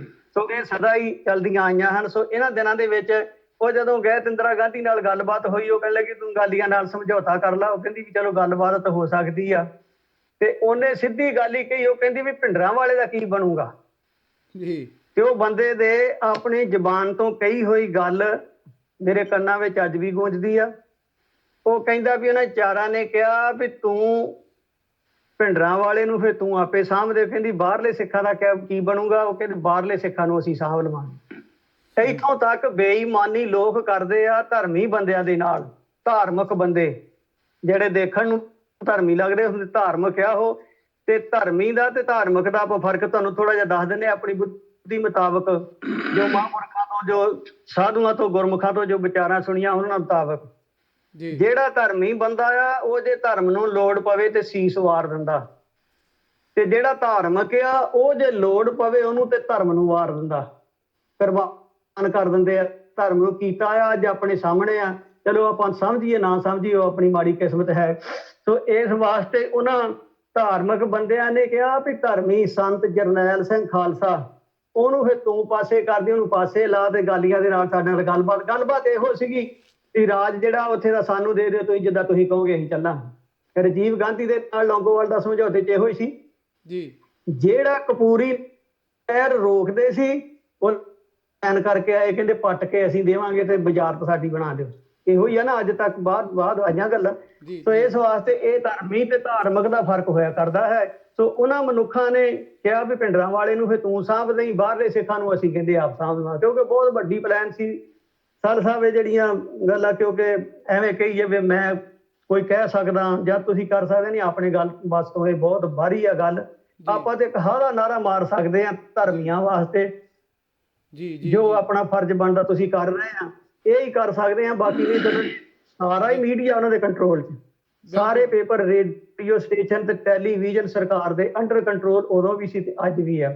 ਬਿਲਕੁਲ ਜੀ। ਸੋ ਉਹਨਾਂ ਨੇ ਇਸੇ ਤਰ੍ਹਾਂ ਦੀਆਂ ਉਹਨਾਂ ਨੇ ਖਬਰਾਂ ਫੈਲਾਈਆਂ। ਕੋਈ ਵਿਰਲਾ ਹੈ ਸਮੇਂ ਦੇ ਨਾਲ ਕੋਈ ਹਾਰਾ ਨਾਰਾ ਮਾਰ ਜਾਏ, ਉਹ ਵੱਖਰੀ ਗੱਲ ਹੈ, ਹੁੰਦਾ ਹੈ ਸਮੇਂ ਦੇ ਨਾਲ, ਇਹ ਨਹੀਂ ਵੀ ਸਾਰੇ ਨਹੀਂ। ਸੋ ਉਸ ਵੇਲੇ ਉਹਨਾਂ ਨੇ ਜਦੋਂ ਇੱਧਰੋਂ ਵੀ ਮਿਲਿਆ ਹੌਸਲਾ, ਉੱਧਰੋਂ ਚਿੱਠੀ ਆਈ ਆ ਤੇ ਸਾਰਾ ਕੁਝ ਰਲਾ ਮਿਲਾ ਕੇ ਗੱਲ ਉਹੋ ਹੀ ਸੀ ਕਿ ਜਿਸ ਵੇਲੇ ਪੈਂਦੇ ਖਾਨ 6ਵੇਂ ਪਾਤਸ਼ਾਹ ਮਹਾਰਾਜ ਦੇ ਨਾਲ ਵਿਗੜ ਜਾਂਦਾ ਤੇ ਉਹ ਆਪਣੇ ਚਾਚੇ ਦੇ ਪੁੱਤਰ ਕੁਤਬ ਖਾਨ ਦੇ ਕੋਲ, ਜਲੰਧਰ ਦੇ ਸੂਬੇਦਾਰ ਕੋਲ ਜਾ ਕੇ ਉਹ ਕਹਿੰਦਾ ਵੀ ਮੇਰੀ ਕੀਤੀ ਉਹਨੇ ਬੇਇੱਜ਼ਤੀ, ਝੂਠਾ ਤੇ ਉਹ ਆਪਸੀ ਵੀ ਚੋਰੀ ਕੀਤੀ ਗੁਰੂ ਘਰ ਦੇ ਵਿੱਚ, ਗੁਰੂ ਘਰ ਨਹੀਂ ਮੰਨਿਆ। ਤੇ ਫਿਰ ਜਦੋਂ ਫੇਰ ਆਣ ਕੇ ਮਹਾਰਾਜ ਨੇ ਫੇਰ ਕਿਹਾ ਵੀ ਤੂੰ ਆਪਣੀ ਭੁੱਲ ਮੰਨ ਲਾ, ਕੋਈ ਗੱਲ ਨਹੀਂ, ਗੁਰੂ ਘਰ 'ਚ ਬਖਸ਼ਿਸ਼ ਕੀਤੀ ਜਾਂਦੀ ਆ। ਇਹ ਸਗੋਂ ਸਤਿਗੁਰਾਂ ਨੂੰ ਵੀ ਪੁੱਠਾ ਸਿੱਧਾ ਬੋਲਿਆ। ਤੇ ਉਸ ਵੇਲੇ ਮਹਾਰਾਜ ਨੇ ਇਸ਼ਾਰਾ ਕੀਤਾ ਤੇ ਬਹਾਦਰ ਬਾਬੇ ਗਿਰੀ ਚੰਦ ਹੋਣਾ ਨੇ ਫਿਰ ਇਹਨਾਂ ਚੰਗੀ ਇਹਦੀ ਜਰਾ ਧੌੜੀ ਲਾਈ, ਮਧੋਲ ਕੇ ਸਿੱਟਿਆ ਚੰਗਾ। ਜਦੋਂ ਪੁੱਟ ਕੇ ਭੇਜਿਆ ਤੇ ਇਹ ਫਿਰ ਬੇਇੱਜ਼ਤੀ ਕਰਾ ਕੇ ਪੱਗ ਪੁੱਗ ਲਹਾ ਕੇ ਨਾ ਆਪਣੀ ਆਪਣੇ ਜਵਾਈ ਉਸਮਾਨ ਖਾਨ ਨੂੰ ਨਾਲ ਲੈ ਕੇ, ਕੁਤਬ ਖਾਨ ਸੂਬੇਦਾਰੇ ਦੇ ਚਾਚੇ ਦਾ ਪੁੱਤਰ ਸੀ, ਉਹਦੇ ਕੋਲ ਪਹੁੰਚਾ। ਉਹਨੇ ਵੀ ਇਹਨੂੰ ਸਮਝਾਉਣ ਦਾ ਜਦ ਕੀਤਾ। ਉਹ ਕਹਿੰਦਾ ਗੁਰੂ ਘਰ ਨੇ ਬਥੇਰਾ ਤੇਰੀ ਮਦਦ ਕੀਤੀ ਹੈ ਵੀ ਤੂੰ ਨਾ ਨਿਮਕ ਹਰਾਮੀ ਨਾ ਬਣ। ਇਹ ਕਹਿੰਦਾ ਨਹੀਂ, ਉੱਥੇ ਕਹਿੰਦਾ ਐਵੇਂ ਬਕੜਾ ਖਾਣ ਵਾਲੇ ਆ, ਮੈਂ ਹੀ ਸੀਗਾ, ਕਹਿੰਦਾ ਜ਼ੋਰ ਦਾ ਬੰਦਾ, ਕਹਿੰਦਾ ਨਹੀਂ ਉਹ ਤਗੜਾ ਬੰਦਾ ਸੀ, ਤੁਸੀਂ ਮਾੜਾ ਜਿਹਾ ਕਹਿੰਦਾ ਵਿਹਾਰਾ ਕਰੋ ਗੁਰੂ ਨੂੰ ਤਾਂ ਮੈਂ ਬਾਹੋਂ ਫੜ ਲਿਆਉਣਾ। ਤੋਂ ਉਹਨੂੰ ਭੁਲੇਖਾ ਸੀ, ਉਹ ਭੁਲੇਖਾ ਸਤਿਗੁਰੂ ਮਾਣ ਬਖਸ਼ਦੇ ਆ। ਪਰ ਉਸ ਮਾਣ ਨੂੰ ਗਲਤ ਲੋਕੀ ਵਰਤ ਲੈਂਦੇ ਆ। ਅੱਜ ਵੀ ਜੋ ਸਤਿਗੁਰਾਂ ਨੇ ਸਿੱਖਾਂ ਪ੍ਰਤੀ ਬਖਸ਼ਿਸ਼ਾਂ ਕੀਤੀਆਂ ਹਨ, ਪਿਆਰਿਆਂ ਪ੍ਰਤੀ, ਹੋਰ ਸਿੱਖਾਂ ਪ੍ਰਤੀ, ਬੀਬੀਆਂ ਪ੍ਰਤੀ ਜੋ ਕਿਰਪਾ ਕੀਤੀ ਹੈ, ਉਹਨੂੰ ਗਲਤ ਵਰਤ ਕੇ ਪੰਥ ਵਿੱਚ ਝਗੜਾ ਪਾਇਆ ਜਾ ਰਿਹਾ ਅੱਜ ਸਾਡੇ ਚਲਾਕ ਲੋਕਾਂ ਵੱਲੋਂ। ਇਹ ਪੈਣਾ ਤਾਂ ਨਹੀਂਗਾ, ਕਾਮਯਾਬ ਤਾਂ ਨਹੀਂ ਉਹਨਾਂ ਨੇ ਹੋਣਾ, ਪਰ ਉਹ ਯਤਨ ਕਰਦੇ ਆ। ਸੋ ਇਸ ਵਾਸਤੇ ਆਪਾਂ ਗੱਲ ਉਸੇ ਤੇ ਆਈਏ। ਉਹਨੂੰ ਵੀ ਉਹਨਾਂ ਨੂੰ ਭੁਲੇਖਾ ਪੈ ਗਿਆ, ਇਹਨਾਂ 5-4 ਬੰਦਿਆਂ ਨੂੰ ਵੀ ਇੰਦਰਾ ਗਾਂਧੀ ਨੇ ਸਾਡੀ ਗੱਲ ਮੰਨ ਲੈਣੀ ਆ। ਇੰਦਰਾ ਗਾਂਧੀ ਨੂੰ ਭੁਲੇਖਾ ਪੈ ਗਿਆ ਵੀ ਫਿਰ ਇਹ 5-4 ਬੰਦੇ ਹੀ ਸਾਰੇ ਸਿੱਖਾਂ ਨੂੰ ਸਾਂਭੀ ਫਿਰਦੇ ਆ ਤੇ ਜੋ ਮੈਂ ਕਹੂੰਗੀ ਉਹ ਇਹਨਾਂ ਨੇ ਕਰਾ ਦੇਣਾ। ਸੋ ਉਸ ਵੇਲੇ ਇਹਨਾਂ ਤੋਂ ਇਹ ਜਦੋਂ ਇੰਦਰਾ ਗਾਂਧੀ ਨੂੰ ਕਾਫੀ ਪਾਸਿਆਂ ਤੋਂ ਇਹਨੂੰ ਭੁਲੇਖਾ ਪਿਆ, ਗੁਰਚਰਨ ਸਕੱਤਰ ਦੀ ਚਿੱਠੀ ਤੋਂ, ਬਾਹਰਲੇ ਬੰਦਿਆਂ ਦੀਆਂ ਮੀਟਿੰਗਾਂ ਤੋਂ ਤੇ ਹੋਰਨਾਂ ਤੋਂ, ਕਿਉਂਕਿ CID ਉਹਨਾਂ ਦੀ ਸੀ, ਸਾਰੇ ਬੰਦੇ ਉਹਨਾਂ ਨੇ ਸੰਤਾਂ ਦੇ ਖਿਲਾਫ ਕਰ ਦਿੱਤੇ। ਜਿੱਦਾਂ ਆਪਾਂ ਕੱਲ ਗੱਲ ਸ਼ੁਰੂ ਕੀਤੀ ਸੀ ਵੀ ਇਕੱਲੇ ਸੰਤਾਂ ਨੇ ਤੇ ਨਾਲ ਦੇ ਸਿੰਘਾਂ ਨੇ ਅਰਦਾਸ ਕੀਤੀ ਸੀ ਤੇ ਐਂਡ ਤੱਕ ਫੇਰ ਉਹ ਵਿਚਾਰੇ ਇਕੱਲੇ ਹੀ ਰਹਿ ਗਏ, ਜਿਹੜੇ ਨਾਲ ਪਰਵਾਨੇ ਰਲੇ। ਉਹ ਤੇ ਗੁਰੂ ਕੀ ਸੰਗਤ ਨੇ ਅੱਜ ਤੱਕ ਤੇ ਉਦੋਂ ਤੋਂ ਲੈ ਕੇ ਅੱਜ ਤੱਕ ਹਮਾਇਤ ਕਰਦੀ ਆਈ ਆ ਤੇ ਅੱਜ ਵੀ ਕਰਦੀ ਆ, ਗਾਂ ਵੀ ਕਰਦੇ ਰਹਿਣਗੇ। ਉਹਨੇ ਕੀ ਰਹੇ। ਸੋ ਇੰਦਰਾ ਗਾਂਧੀ ਨੇ ਫਿਰ ਜਿਸ ਵੇਲੇ ਮੰਤਰੀ ਮੰਡਲ ਵਿੱਚੋਂ ਇਹ ਮਤਾ ਪਾਸ ਹੋ ਜਾਂਦਾ, ਸਹਿਮ ਬਹੁਮਤ ਮਿਲ ਜਾਂਦਾ ਇਹਨੂੰ, ਤੇ ਇਹ ਹੁਣ ਪਲਾਨ ਕਰਦੀ ਆ, ਇਹਨੇ ਜਲ ਸੈਨਾ ਦਾ ਮੁਖੀ, ਥਲ ਸੈਨਾ ਦਾ ਮੁਖੀ ਤੇ 에ਅਰ ਫੋਰਸ ਦਾ ਮੁਖੀ, ਸਾਰੀਆਂ ਨੇ ਫੋਰਸਾਂ ਦੇ ਮੁਖੀ ਇਕੱਠੇ ਕਰਕੇ ਤੇ ਉਹਨਾਂ ਨੂੰ ਸਾਹਮਣੇ ਬਹਾਲ ਕੇ ਗੋਲ ਟੇਬਲ ਦੇ ਉੱਤੇ ਉੱਥੇ ਫਿਰ ਇੰਦਰਾ ਗਾਂਧੀ ਦੀ ਪ੍ਰਧਾਨਗੀ ਕਰਦੀ ਆ। ਤੇ ਇਹ ਜਿਹੜੇ ਅਫਸਰ ਹਨ, ਚੀਫ ਜਿੰਨੇ ਸੀਗੇ, ਜਿਹੜੇ ਅਫਸਰ ਸਿਕਿਉਰਿਟੀ ਵਾਲੇ ਹੁੰਦੇ ਹਨ ਦੇਸ਼ ਦੀ ਸਿਕਿਉਰਿਟੀ ਦੇ, ਉਹਨਾਂ ਸਾਰਿਆਂ ਨੂੰ ਬਹਾਲ ਕੇ ਬਹਾਨਾ ਇਹਨਾਂ ਨੇ ਬਣਾਇਆ ਵੀ ਦੇਸ਼ ਨੂੰ ਖਤਰਾ ਤਾਂ ਆਪਦੀ ਗੱਦੀ ਨੂੰ ਸੀ, ਖਤਰਾ ਝੂਠ ਨੂੰ ਸੀ, ਪਰ ਉਹਨਾਂ ਨੇ ਦੇਸ਼ ਨੂੰ ਖਤਰਾ ਬਣਾ ਕੇ ਤੇ ਕਹਿੰਦੇ ਜੀ ਕੌਣ ਖਤਰਾ ਹੈ? ਕਹਿੰਦੇ ਇੱਕ ਭਿੰਡਰਾਂਵਾਲਾ ਸੰਤ ਜਰਨੈਲ ਸਿੰਘ ਖਾਲਸਾ ਦਮਦਮੀ ਟਕਸਾਲ ਦਾ ਮੁਖੀ ਤੇ ਇੱਕ ਉਹਦੇ ਨਾਲ ਦੇ ਸਾਥੀ। ਲਓ ਜੀ, ਉਸ ਵੇਲੇ ਸੱਲ ਸਾਹਿਬ ਪ੍ਰੋਫੈਸਰ ਵੀ ਸਨ ਜੀ, ਉਸ ਵੇਲੇ ਡਾਕਟਰ ਵੀ ਸਨ ਪ੍ਰਚਾਰ ਕਰਨ ਵਾਲੇ, ਉਸ ਵੇਲੇ ਦੀਆਂ ਜਥੇਬੰਦੀਆਂ ਮਸ਼ੀਨਰੀਆਂ ਵੀ ਸਨ, ਹੋਰ ਅਕਾਲੀ ਦਲ ਵੀ ਸੀ, ਹੋਰ ਸ਼੍ਰੋਮਣੀ ਕਮੇਟੀ ਵੀ ਸੀ, ਹੋਰ ਵੀ ਛੋਟੇ ਛੋਟੇ ਜਥੇ ਦਲ ਖਾਲਸੇ, ਬਹੁਤ ਜਥੇਬੰਦੀਆਂ ਸਨ। ਸਤਿਕਾਰ ਹੈ ਸਾਰਿਆਂ ਦਾ, ਯਤਨ ਕਰਨ ਜੇ ਤੇ ਇਸ ਇਕੱਠ ਵਿੱਚੋਂ ਹੀ ਸਾਰਾ ਕੁਝ ਬਣਨਾ ਹੈ। ਪਰ ਜਿਸ ਵੇਲੇ ਇੰਦਰਾ ਗਾਂਧੀ ਨੇ ਨਿਸ਼ਾਨਾ ਬਣਾਇਆ ਉਹਨਾਂ ਫੋਰਸਾਂ ਨੂੰ ਨਿਸ਼ਾਨਾ ਕੀ ਦੱਸਿਆ? ਕਹਿੰਦਾ ਸੰਤ ਜਰਨੈਲ ਸਿੰਘ ਖਾਲਸਾ ਭਿੰਡਰਾਂਵਾਲਾ ਦਰਬਾਰ ਸਾਹਿਬ ਵਿੱਚੋਂ ਕੱਢਣਾ, ਜਾਂ ਜਿਉਂਦਾ ਜਾਂ ਮਾਰਨਾ, ਉਹਨੂੰ ਜਾਂ ਨੂੰ ਗ੍ਰਿਫਤਾਰ ਕਰਨਾ, ਜਾਂ ਹਥਿਆਰ ਸੁਟਾ ਕੇ ਗ੍ਰਿਫਤਾਰ ਕਰਨਾ ਤੇ ਜਾਂ ਨੂੰ ਮਾਰਨਾ। ਸੋ ਉਸ ਵੇਲੇ ਹਿੰਦੁਸਤਾਨ ਦੀ ਪ੍ਰਧਾਨ ਮੰਤਰੀ ਨੇ ਕਿਸੇ ਵੀ ਪ੍ਰੋਫੈਸਰ ਦਾ, ਜਿਹੜੇ ਅੱਜ ਨੁਕਤਾ ਚੀਨੀਆਂ ਕਰਦੇ ਫਿਰਦੇ ਆ ਤੇ ਜਿਹੜੇ ਅੱਜ ਢੋਲਕੀਆਂ ਚਿਮਟਿਆਂ ਦੇ ਨਾਲ ਗੁਰੂ ਗ੍ਰੰਥ ਸਾਹਿਬ ਸੱਚੇ ਪਾਤਸ਼ਾਹ ਮਹਾਰਾਜ ਜੀ ਦਾ ਵਿਰੋਧ ਕਰਦੇ, ਬਾਣੀ ਦੇ ਅਰਥਾਂ ਦੇ ਅਨਰਥ ਕਰਕੇ ਲੋਕਾਂ ਨੂੰ ਭੁਲੇਖੇ ਦੇ ਵਿੱਚ ਪਾਉਂਦੇ, ਕਿਉਂਕਿ ਭੁਲੇਖੇ ਵਿੱਚ ਪਾਉਣਾ ਚਲਾਕ ਬੰਦੇ ਵੱਲੋਂ, ਕਿਉਂਕਿ ਜਿਹਨੂੰ ਚਲਾਕ ਨੂੰ ਬਣਾਇਆ ਹੁੰਦਾ, ਚਲਾਕ ਨਾ ਜਿਹੜਾ ਬੰਦ ਰਿਹਾ ਤਮਾਸ਼ੇ ਕਰਦਾ, ਉਹ ਜੰਗਲ ਚੋਂ ਆ ਕੇ ਆਪੇ ਨਹੀਂ ਤਮਾਸ਼ੇ ਕਰਨ ਲੱਗ ਪੈਂਦਾ। ਉਹਨੂੰ ਉਹ ਜਿਹੜਾ ਕਲੰਦਰ ਆ ਬਹੁਤ ਸਿਖਾਲ ਕੇ ਲਿਆਉਂਦਾ, ਬੜਾ ਉਹ ਟ੍ਰੇਨਡ ਕਰਕੇ ਲਿਆਂਦਾ ਹੁੰਦਾ ਤੇ ਬੜੇ ਲਾਲਚ ਦੇ ਕੇ ਤੇ ਬੱਟੀਆਂ ਚੀਜ਼ਾਂ ਜਿਹੜੀਆਂ ਉਹ ਲਾਇਕ ਕਰਦਾ ਉਹਨੂੰ ਖਿਲਾ ਕੇ ਨਾ ਪਾਲ ਕੇ ਤੇ ਫੇਰ ਆਉਂਦਾ। ਇਸ ਵਾਸਤੇ ਆ ਜਿਹੜੇ ਬੰਦੇ ਨਾ ਸੋਚੇ ਬੰਦੇ ਨੱਚਦੇ ਫਿਰਦੇ ਅੱਜ ਮਹਾਂਪੁਰਖਾਂ ਦੇ ਖਿਲਾਫ, ਜਿਹੜੇ ਬੋਲਦੇ ਆ, ਜਿਹੜੇ ਸੰਘਰਸ਼ ਦੇ ਖਿਲਾਫ ਬੋਲਦੇ ਆ, ਜਿਹੜੇ ਇਤਿਹਾਸ ਦੇ ਖਿਲਾਫ ਬੋਲਦੇ ਆ, ਜਿਹੜੇ ਕੋਈ ਰੇਡੀਓ ਤੋਂ ਕੋਈ ਟੈਲੀਵਿਜ਼ਨ ਤੋਂ ਆਪਣਾ ਜ਼ੋਰ ਲਾਈ ਜਾਂਦੇ, ਪਰ ਲਾ ਲੈਣ ਆਪਣਾ ਜ਼ੋਰ, ਕਿਉਂਕਿ ਟੀਮਾਂ ਦੋ ਹੀ ਹੁੰਦੀਆਂ, ਸੋ ਇੱਕ ਮਨਮੁਖਾਂ ਦੀ ਤੇ ਇੱਕ ਗੁਰਮੁਖਾਂ ਦੀ।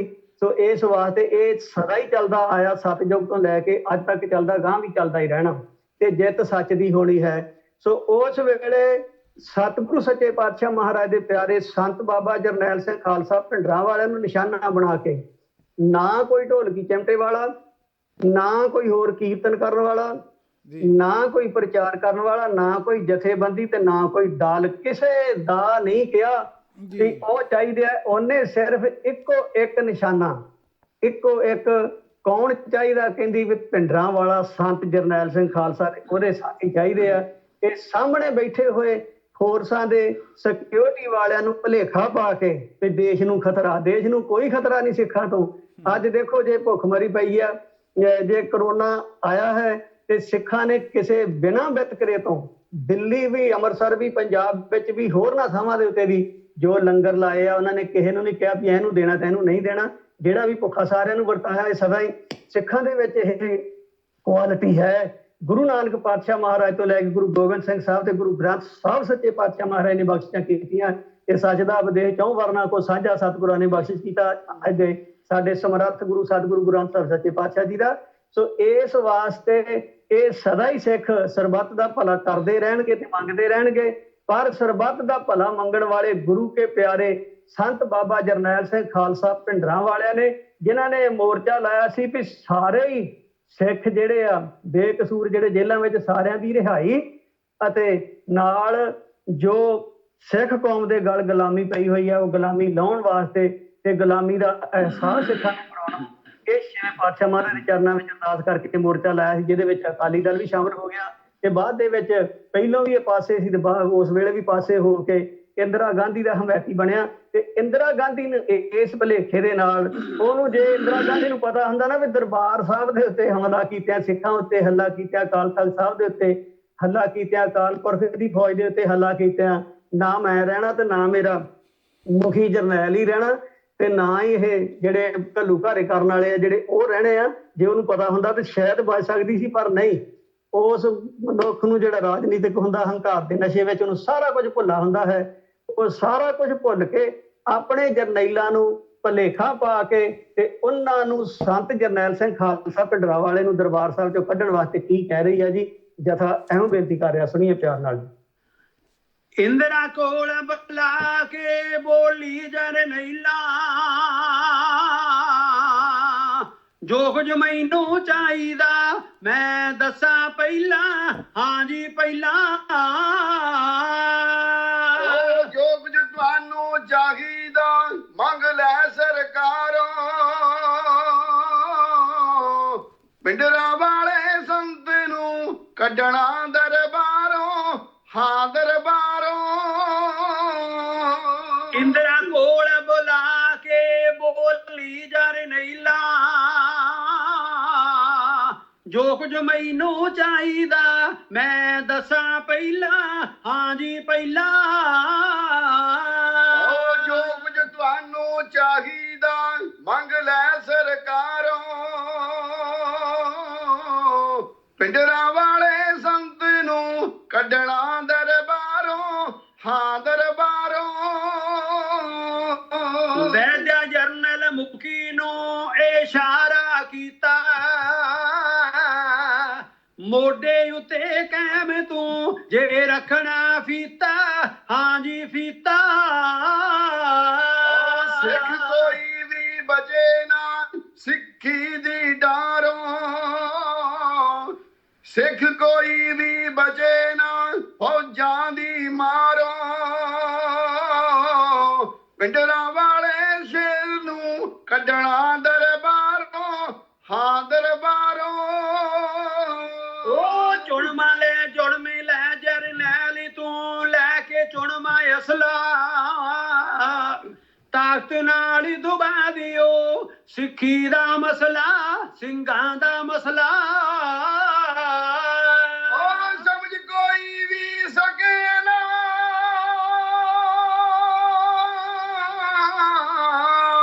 ਸਮਝ ਕੋਈ ਵੀ ਸਕੇ ਨਾ ਬਲ ਐਸਾ ਧਾਰੋ, ਭਿੰਡਰਾਂ ਵਾਲੇ ਸੰਤ ਨੂੰ ਕੱਢਣਾ ਦਰਬਾਰੋਂ, ਹਾਂ ਦਰਬਾਰੋਂ। ਉਹ ਚਿੱਟੇ ਚੋਲੇ ਗੋਲ ਜੋ ਬੰਨਣ ਦਸਤਾਰਾ,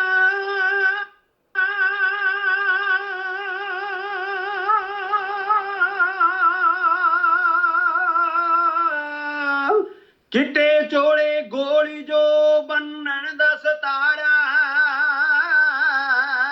ਦੱਸੋ ਜਾ ਕੀ ਰੱਖਦੀਆਂ ਤਾਕਤ ਸਰਕਾਰਾਂ, ਹਾਂ ਸਰਕਾਰਾਂ। ਜਿਹੜੇ ਕਹਿੰਦੇ ਅਸੀਂ ਨਹੀਂ ਡਰਦੇ ਸਰਕਾਰੋਂ, ਭਿੰਡਰਾਂ ਵਾਲੇ ਸੰਤ ਨੂੰ ਕੱਢਣਾ ਦਰਬਾਰੋਂ, ਹਾਂ ਦਰਬਾਰੋਂ। ਉਹ ਧਰਮ ਯੁੱਧ ਦੇ ਨਾਮ ਨਾਲ ਜਿਨ ਸਿੱਖ ਉਭਾਰੇ, SGPC ਕਾਲੀ ਵੀ ਦੁਖੀ ਉਸ ਤੋਂ ਸਾਰੇ, ਹਾਂਜੀ ਸਾਰੇ। ਖੁਦ ਮਿਟਾਉਣਾ ਉਸ ਨੂੰ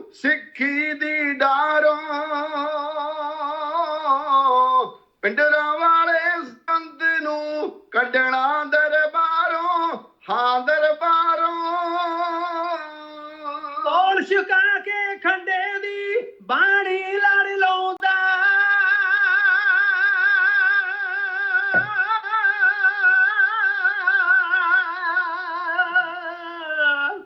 ਬੋਲ ਛਕਾ ਕੇ ਖੰਡੇ ਦੀ ਬਾਣੀ ਲੜ ਲਾਉਂਦਾ। ਜੂਝ ਮਾਰੋ ਸਿੱਖ ਕੌਮ ਲਈ ਸਭ ਤਾਈਂ ਸੁਣਾਉਂਦਾ, ਹਾਂ ਸੁਣਾਉਂਦਾ। ਉਹ ਕਹਿੰਦਾ ਪੈਦਾ ਹੋਏਗਾ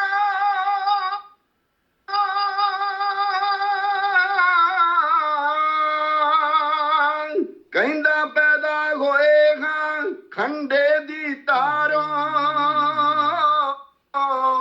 ਪਿੰਡਰਾਂ ਵਾਲੇ ਸੰਤ ਨੂੰ ਕੱਢਣਾ ਦਰਬਾਰੋਂ, ਹਾਂ ਦਰਬਾਰੋਂ। ਉਹ ਤੋਪਾਂ ਟੈਂਕ ਜਹਾਜ਼ ਵੀ ਵਰਤੀ ਜਾਈ ਭਾਵੇਂ,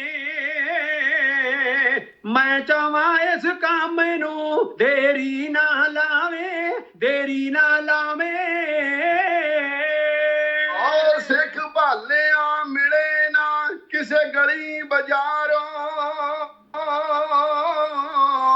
ਪਿੰਡਰਾਂ ਵਾਲੇ ਸੰਤ ਨੂੰ ਕੱਢਣਾ ਦਰਬਾਰੋਂ, ਹਾਂ ਦਰਬਾਰੋਂ।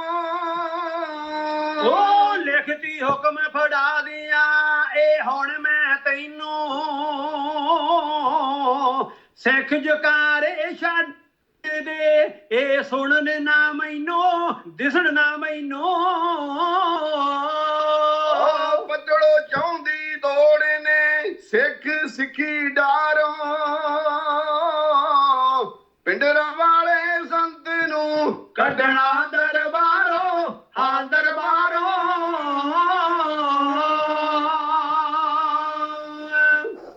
ਤੇ ਇੰਦਰਾ ਗਾਂਧੀ ਨੇ ਵੀ ਆਪਣੇ ਜਰਨੈਲਾਂ ਨੂੰ ਜਿਹੜੇ ਦੇਸ਼ ਦੀ ਸਿਕਿਉਰਿਟੀ ਦੀ ਜੌਬ ਕਰਦੇ ਆ ਤੇ ਤਨਖਾਹਾਂ ਲੈਂਦੇ ਰਜਮੀਆਂ, ਉਹਨਾਂ ਬੰਦਿਆਂ ਨੂੰ ਭੁਲੇਖਾ ਪਾ ਕੇ ਟੇਢੇ ਤਰੀਕੇ ਦੇ ਨਾਲ ਕਿ ਦੇਸ਼ ਨੂੰ ਬਾਹਰੋਂ ਨਹੀਂ ਖਤਰਾ, ਦੇਸ਼ ਨੂੰ ਹੁਣ ਸੰਤ ਜਰਨੈਲ ਸਿੰਘ ਖਾਲਸਾ ਭਿੰਡਰਾਂਵਾਲੇ ਤੋਂ ਖਤਰਾ।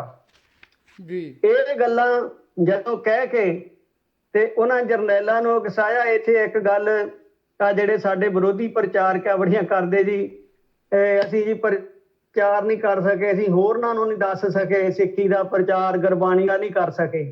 ਜੀ ਇਹਨਾਂ ਨੂੰ ਭੁਲੇਖਾ, ਇਹਨਾਂ ਨੂੰ ਆ ਪਰ ਪਾਉਂਦੇ ਸਿੱਖਾਂ ਨੂੰ ਭੁਲੇਖਾ।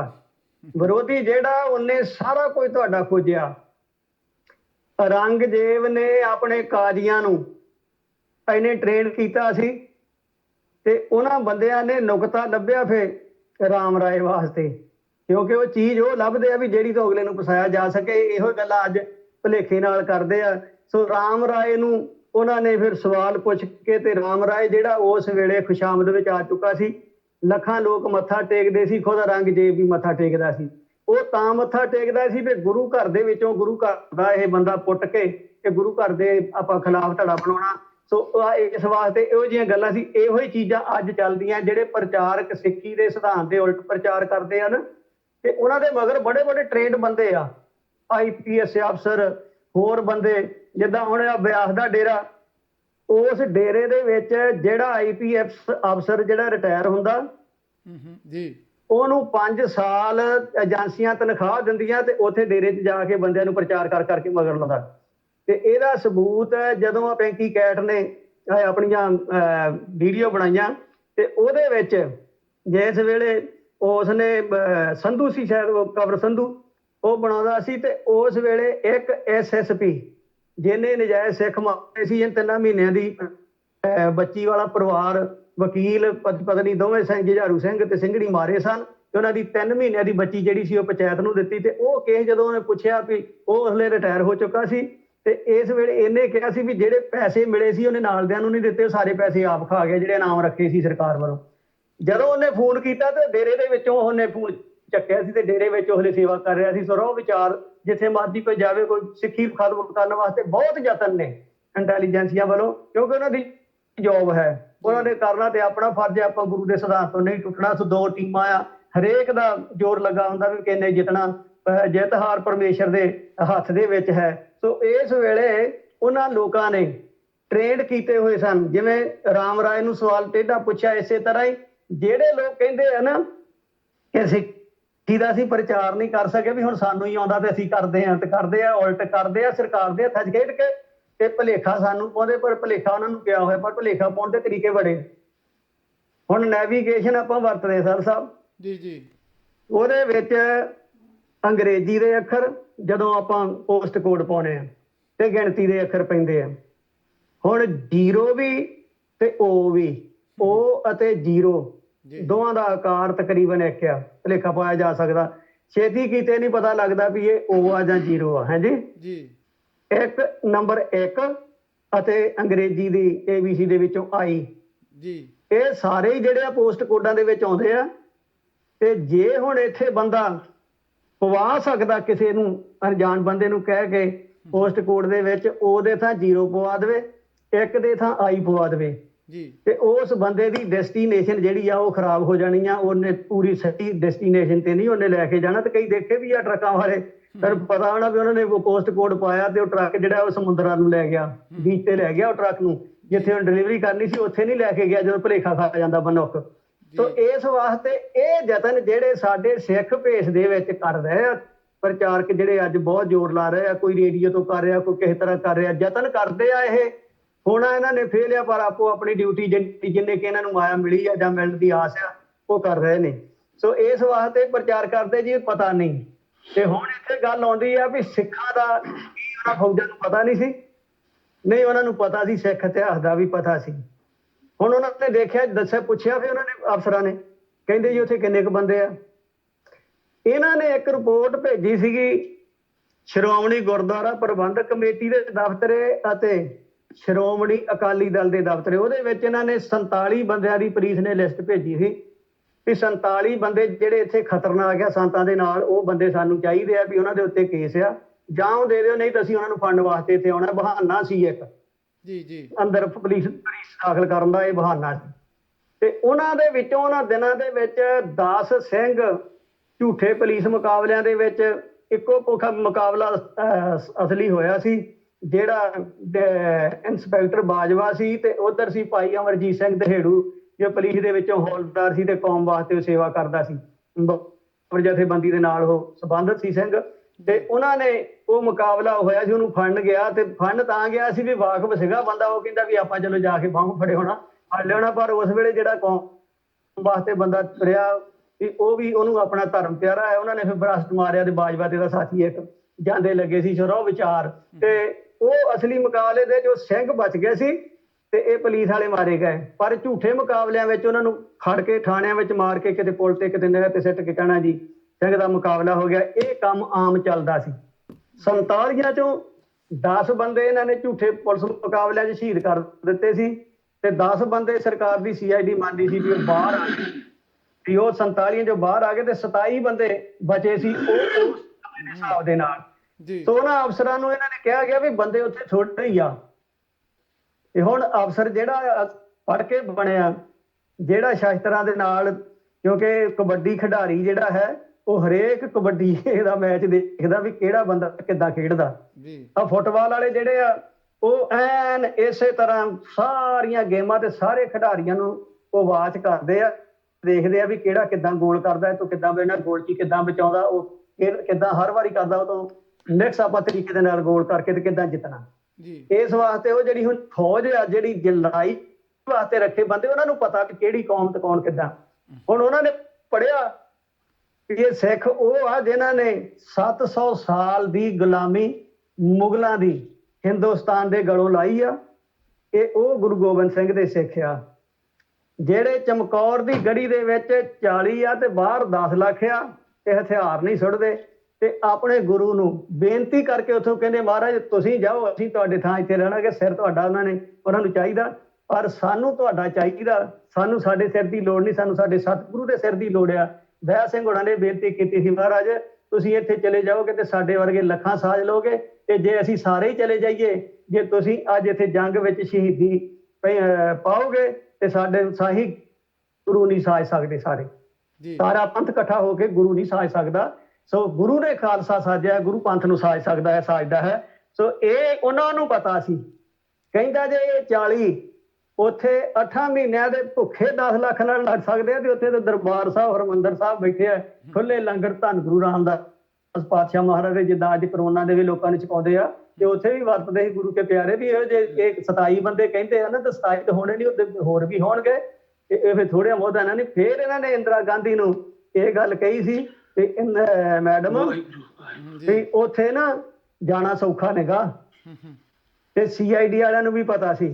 ਤੇ ਕੁਝ ਬੰਦਿਆਂ ਨੇ ਇਹ ਹੁਣ ਇਹ ਬਾਹਲਾ ਜਿੱਦਾਂ ਕਈ ਗੱਲਾਂ ਜਿੱਦਾਂ ਸੁਣਨ ਵਿੱਚ ਆਉਂਦੀਆਂ ਹੁੰਦੀਆਂ, ਪਰ ਲਿਖਤ ਵਿੱਚ ਨਾ ਪੜ੍ਹੀਆਂ ਹੋਣ ਕਰਕੇ ਉਹਨਾਂ ਦੇ ਉੱਤੇ ਬਾਹਲਾ ਨਹੀਂ ਉਹਨੂੰ ਕਿਹਾ ਜਾ ਸਕਦਾ। ਪਰ ਕੁਝ ਬੰਦਿਆਂ ਨੇ ਕਹਿੰਦੇ ਇਹ ਸਕੀਮ ਵੀ ਦਿੱਤੀ ਸੀ, ਉਹ ਬਾਅਦ ਦੇ ਵਿੱਚ ਉਹਦਾ ਖੈਰ ਉਹਨਾਂ ਦੇ ਵਰਤੀ ਵੀ ਹੈ।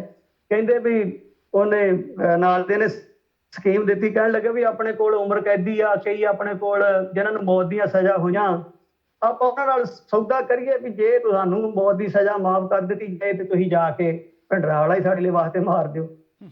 ਤੇ ਜਦੋਂ ਇਹ ਗੱਲ ਹੋਈ ਤੇ ਇੱਕ ਇੰਟੈਲੀਜੈਂਸ ਦਾ ਅਫਸਰ ਵੀ ਉੱਥੇ ਬੈਠਾ ਸੀ, ਉਹ ਕਹਿਣ ਲੱਗਾ ਬੀਬੀ ਵੀ ਉੱਥੇ ਭਿੰਡਰਾਂ ਵਾਲਾ ਕੱਲਾ ਨਿਗਾ, ਤੇ ਉਹਦੇ ਨਾਲ ਇਹੋ ਜਿਹੇ ਪਰਵਾਨੇ ਸਿੰਘ ਕਹਿੰਦਾ ਵੀ ਉੱਥੇ ਆਪਣਾ ਆਪ ਸਤਿਗੁਰੂ ਨੂੰ ਸਮਰਪਿਤ ਕਰਕੇ ਬੈਠੇ ਆ। ਕਹਿੰਦਾ ਅਸੀਂ ਕਈ ਕੈਦੀਆਂ ਕੁੱਦੀਆਂ ਨਾਲੋਂ ਵੱਡੇ ਵੱਡੇ ਟ੍ਰੇਨਡ ਬੰਦੇ ਭੇਜ ਚੁੱਕੇ ਆ ਉੱਥੇ, ਤੇ ਕਹਿੰਦਾ ਕਿਸੇ ਦੀ ਨਹੀਂ ਚੱਲੀ, ਕਹਿੰਦਾ ਰਾਹ 'ਚ ਹੀ ਫੜੇ ਜਾਂਦੇ ਉਹ। ਤੇ ਬਾਕੀ ਉੱਥੇ ਜਾ ਕੇ ਜਿੱਦਾਂ ਆਪਾਂ ਦੇਖੇ ਸੀਗੇ ਵੀ ਪਰਿਕਰਮਾ ਦੇ ਵਿੱਚ ਜਿਹੜਾ ਇਹਨਾਂ ਦਾ ਕਮਾਂਡੋ ਸੀ ਉਹ ਬੈਠਾ ਰਿਹਾ, ਉਹ ਨਹੀਂ ਕਾਮਯਾਬ ਹੋਇਆ। ਇੱਕ ਪੁਲਿਸ ਵਾਲਾ ਉਹ ਨਾਨਕ ਨਿਵਾਸ ਦੇ ਵਿੱਚ ਉਹਦਾ ਪਿਸਤੌਲ ਡੱਬ ਚੁੰਡੇ ਪਿਆ, ਉਹ ਫੜਿਆ ਗਿਆ। ਖੈਰ ਸੰਤਾਂ ਨੇ ਉਹਨੂੰ ਕੁਝ ਕਿਹਾ ਨਹੀਂ, ਜਿੰਦੇ ਵਾਪਸ ਕੀਤੇ ਆ ਉਹ, ਤੇ ਉਹ ਫੜਿਆ ਗਿਆ। ਕਹਿੰਦਾ ਉੱਥੇ ਤਾਂ ਵੱਡੇ ਵੱਡੇ ਬੰਦੇ ਫੜੇ ਗਏ, ਇੱਥੇ ਆਹ ਤੁਸੀਂ ਆ ਕੈਦੀਆਂ ਕੁੱਦੀਆਂ ਦੀ ਕੀ ਗੱਲ ਕਰਦੇ ਆ? ਉੱਥੇ ਕਹਿੰਦੇ ਵੀ ਕਰੜੇ ਹੱਥੀ ਸੰਤਾਂ ਨੂੰ ਫੜਨਾ ਪੈਣਾ। ਤੋ ਇਹ ਕਹਿਣ ਲੱਗੀ ਵੀ ਮੈਨੂੰ ਕੋਈ ਵੀ ਕਿਸੇ ਵੀ ਗੱਲ ਦੇ ਉੱਤੇ ਕਹਿੰਦੀ ਝਿਜਕ ਨਹੀਂ ਗੀ, ਤੁਸੀਂ ਜੋ ਵੀ ਚਾਹੀਦਾ ਤੁਹਾਨੂੰ ਉਹ ਤੁਸੀਂ ਲੈ ਲਓ, ਜੋ ਮੇਰੇ ਤੋਂ ਹੁਕਮ ਚਾਹੀਦੇ ਆ ਉਹ ਤੁਸੀਂ ਮੇਰੇ ਤੋਂ ਲੈ ਲਓ, ਜੋ ਮੈਨੂੰ ਚਾਹੀਦਾ ਉਹ ਮੈਂ ਤੁਹਾਨੂੰ ਦੱਸ ਦਿੱਤਾ। ਤੇ ਉਸ ਵੇਲੇ ਫਿਰ ਅਫਸਰੀ ਜਿਹੜੀ ਹੁੰਦੀ ਆ ਉੱਥੇ ਫੌਜ, ਤੇ ਜਿਹੜੀ ਫੌਜ ਸਰਕਾਰ ਦੀ ਆ ਉਹ ਭਾਈ ਜੀ ਉਹ ਫਿਰ ਨਫਾ ਨੁਕਸਾਨ ਨਹੀਂ ਦੇਖਦੀ, ਉਹਨਾਂ ਨੂੰ ਕਿਉਂਕਿ ਭੁਲੇਖਾ ਪਾਇਆ ਸੀ, ਉਹਨਾਂ ਨੂੰ ਉਕਸਾਇਆ ਗਿਆ ਸੀ ਵੀ ਦੇਸ਼ ਨੂੰ ਖਤਰਾ। ਹਾਂਜੀ, ਤੇ ਸਤਿਗੁਰੂ ਸੱਚੇ ਪਾਤਸ਼ਾਹ ਮਹਾਰਾਜ ਦੇ ਪਿਆਰੇ ਉਸ ਵੇਲੇ ਫਿਰ ਉਹਨਾਂ ਲੋਕਾਂ ਨੇ, ਇੰਦਰਾ ਗਾਂਧੀ ਨੇ ਇਕੱਠਿਆਂ ਹੋ ਕੇ, ਜਿਨ੍ਹਾਂ ਨੇ ਫੌਜੀਆਂ ਨੇ ਜਦੋਂ ਕਿਹਾ ਵੀ ਉਹ ਸੌਖਾ ਨਹੀਂ ਹੱਥ ਆਉਣਾ, ਉਹ ਕਹਿਣਗੇ ਵੀ ਜਿੰਨੀਆਂ ਮਰਜ਼ੀ ਫੌਜਾਂ, ਫਿਰ ਲੱਖਾਂ ਫੌਜਾਂ, ਲੱਖਾਂ ਦੀ ਗਿਣਤੀ ਵਿੱਚ ਬਾਰਡਰ ਸਿਕਿਉਰਿਟੀ ਫੋਰਸ, BSF ਪਹਿਲੋਂ, CRP ਪਹਿਲੋਂ, ਉੱਥੇ ਪੰਜਾਬ ਪੁਲਿਸ ਜਿਹੜੀ ਸਾਰੀ ਆ ਉਹ ਸਾਰੀ ਉਹਦੀ ਹਮਾਇਤ ਦੇ ਉੱਤੇ ਆ। ਸਾਰਾ ਖਲਕ ਰਲ ਕੇ ਇਹਨਾਂ ਦਿਨਾਂ ਦੇ ਵਿੱਚ ਜਿਵੇਂ ਫਿਰ ਇਹਨਾਂ ਨੇ ਦਿੱਲੀ ਤੋਂ ਕੱਟ ਕਟੋਰਿਆ ਜੀ, ਤੇ ਉਹ ਤਕਰੀਬਨ ਇਹਨਾਂ ਦਿਨਾਂ ਦੇ ਵਿੱਚ ਉੱਥੇ ਪਹੁੰਚਦਾ ਹੈ। ਜਿਹੜੇ ਅਗਲੇ ਹਫ਼ਤੇ ਆਉਣ ਵਾਲੇ ਦਿਨ ਹਨ, ਜੋ ਕੌਮ ਦੇ ਉੱਤੇ ਇਹ ਘੱਲੂਘਾਰਾ ਵਾਪਰਦਾ ਹੈ, ਉਹ ਘੱਲੂਘਾਰਾ ਸਿੱਖਾਂ ਦੇ ਉੱਤੇ ਕਰਨ ਵਾਸਤੇ ਜਿਵੇਂ ਦਿੱਲੀ ਤੋਂ ਫੌਜਾਂ ਚੜੀਆਂ ਜੀ, ਇੱਕ ਹਫ਼ਤਾ ਕਹਿ ਕੇ ਆਪਾਂ ਸਮਾਪਤੀ ਕਰਾਂਗੇ। ਫਿਰ ਆਪਾਂ ਆਉਣ ਵਾਲੇ ਦਿਨਾਂ ਦੇ ਵਿੱਚ ਫਿਰ ਸੰਗਤਾਂ ਦੇ ਨਾਲ ਸਾਂਝ ਪਾਵਾਂਗੇ ਜੀ। ਆਓ ਸੁਣੀਏ ਪਿਆਰ ਦੇ ਨਾਲ ਦਿੱਲੀ ਦੀ ਫੌਜ ਸਿੱਖਾਂ ਦੇ ਸਾਹਿਬ ਤੇ ਸੰਤ ਬਾਬਾ ਜਰਨੈਲ ਸਿੰਘ ਖਾਲਸਾ ਭਿੰਡਰਾਂਵਾਲੇ ਤੇ ਸਾਥੀਆਂ ਨੂੰ ਖਤਮ ਕਰਨ ਵਾਸਤੇ ਕਿੱਦਾਂ ਚੜ੍ਹਦੀ ਹੈ ਜੀ। ਦਰਦ ਭਰੀਆਂ ਲੈਣਾ ਇਹੋ ਬੇਨਤੀ ਕੀਤੀ ਜਾ ਰਹੀ। ਗੋਂਦਾ ਗੋਂਦ ਸਰਕਾਰੀ ਨੇ ਇੱਕ ਬਣਤ ਬਣਾਈ, ਅੰਮ੍ਰਿਤਸਰ ਪਹੁੰਚਾਉਣ ਲਈ ਸੀ ਫੌਜ ਚੜਾਈ, ਅੰਮ੍ਰਿਤਸਰ ਪਹੁੰਚਾਉਣ ਲਈ ਸੀ ਫੌਜ ਚੜਾਈ। ਬੜੋ ਸੰਤ ਜਰਨੈਲ ਸਿੰਘ ਆਖੇ ਘਰ ਗੱਲੇ, ਕਟਕ ਫੌਜ ਦੇ ਚਾੜ ਤੇ ਅੰਮ੍ਰਿਤਸਰ ਵੱਲੇ, ਕਟਕ ਫੌਜ ਦੇ ਚਾੜ ਤੇ ਅੰਮ੍ਰਿਤਸਰ ਵੱਲੇ। ਉਹ ਗੋਂਦਾ ਗੋਂਦ ਸਰਕਾਰੀ ਨੇ ਇੱਕ ਬਣਤ ਬਣਾਈ, ਅੰਮ੍ਰਿਤਸਰ ਪਹੁੰਚਾਉਣ ਲਈ ਸੀ ਫੌਜ ਚੜਾਈ, ਉਸ ਨੇ ਅੰਮ੍ਰਿਤਸਰ ਪਹੁੰਚਾਉਣ ਲਈ ਸੀ ਫੌਜ ਚੜਾਈ। ਬੜੋ ਸੰਤ ਜਰਨੈਲ ਸਿੰਘ ਆਖੇ ਹਰ ਗੱਲੇ, ਕਟਕ ਫੌਜ ਦੇ ਚਾੜ ਤੇ ਅੰਮ੍ਰਿਤਸਰ ਵੱਲੇ, ਕਟਕ ਫੌਜ ਦੇ ਚਾੜ ਤੇ ਅੰਮ੍ਰਿਤਸਰ ਵੱਲੇ। ਉਹ ਪਹਿਲਾਂ ਗਿਆਨੀ ਜੈਲ ਸਿੰਘ ਤੋਂ ਸੈਨ ਕਰਾਏ,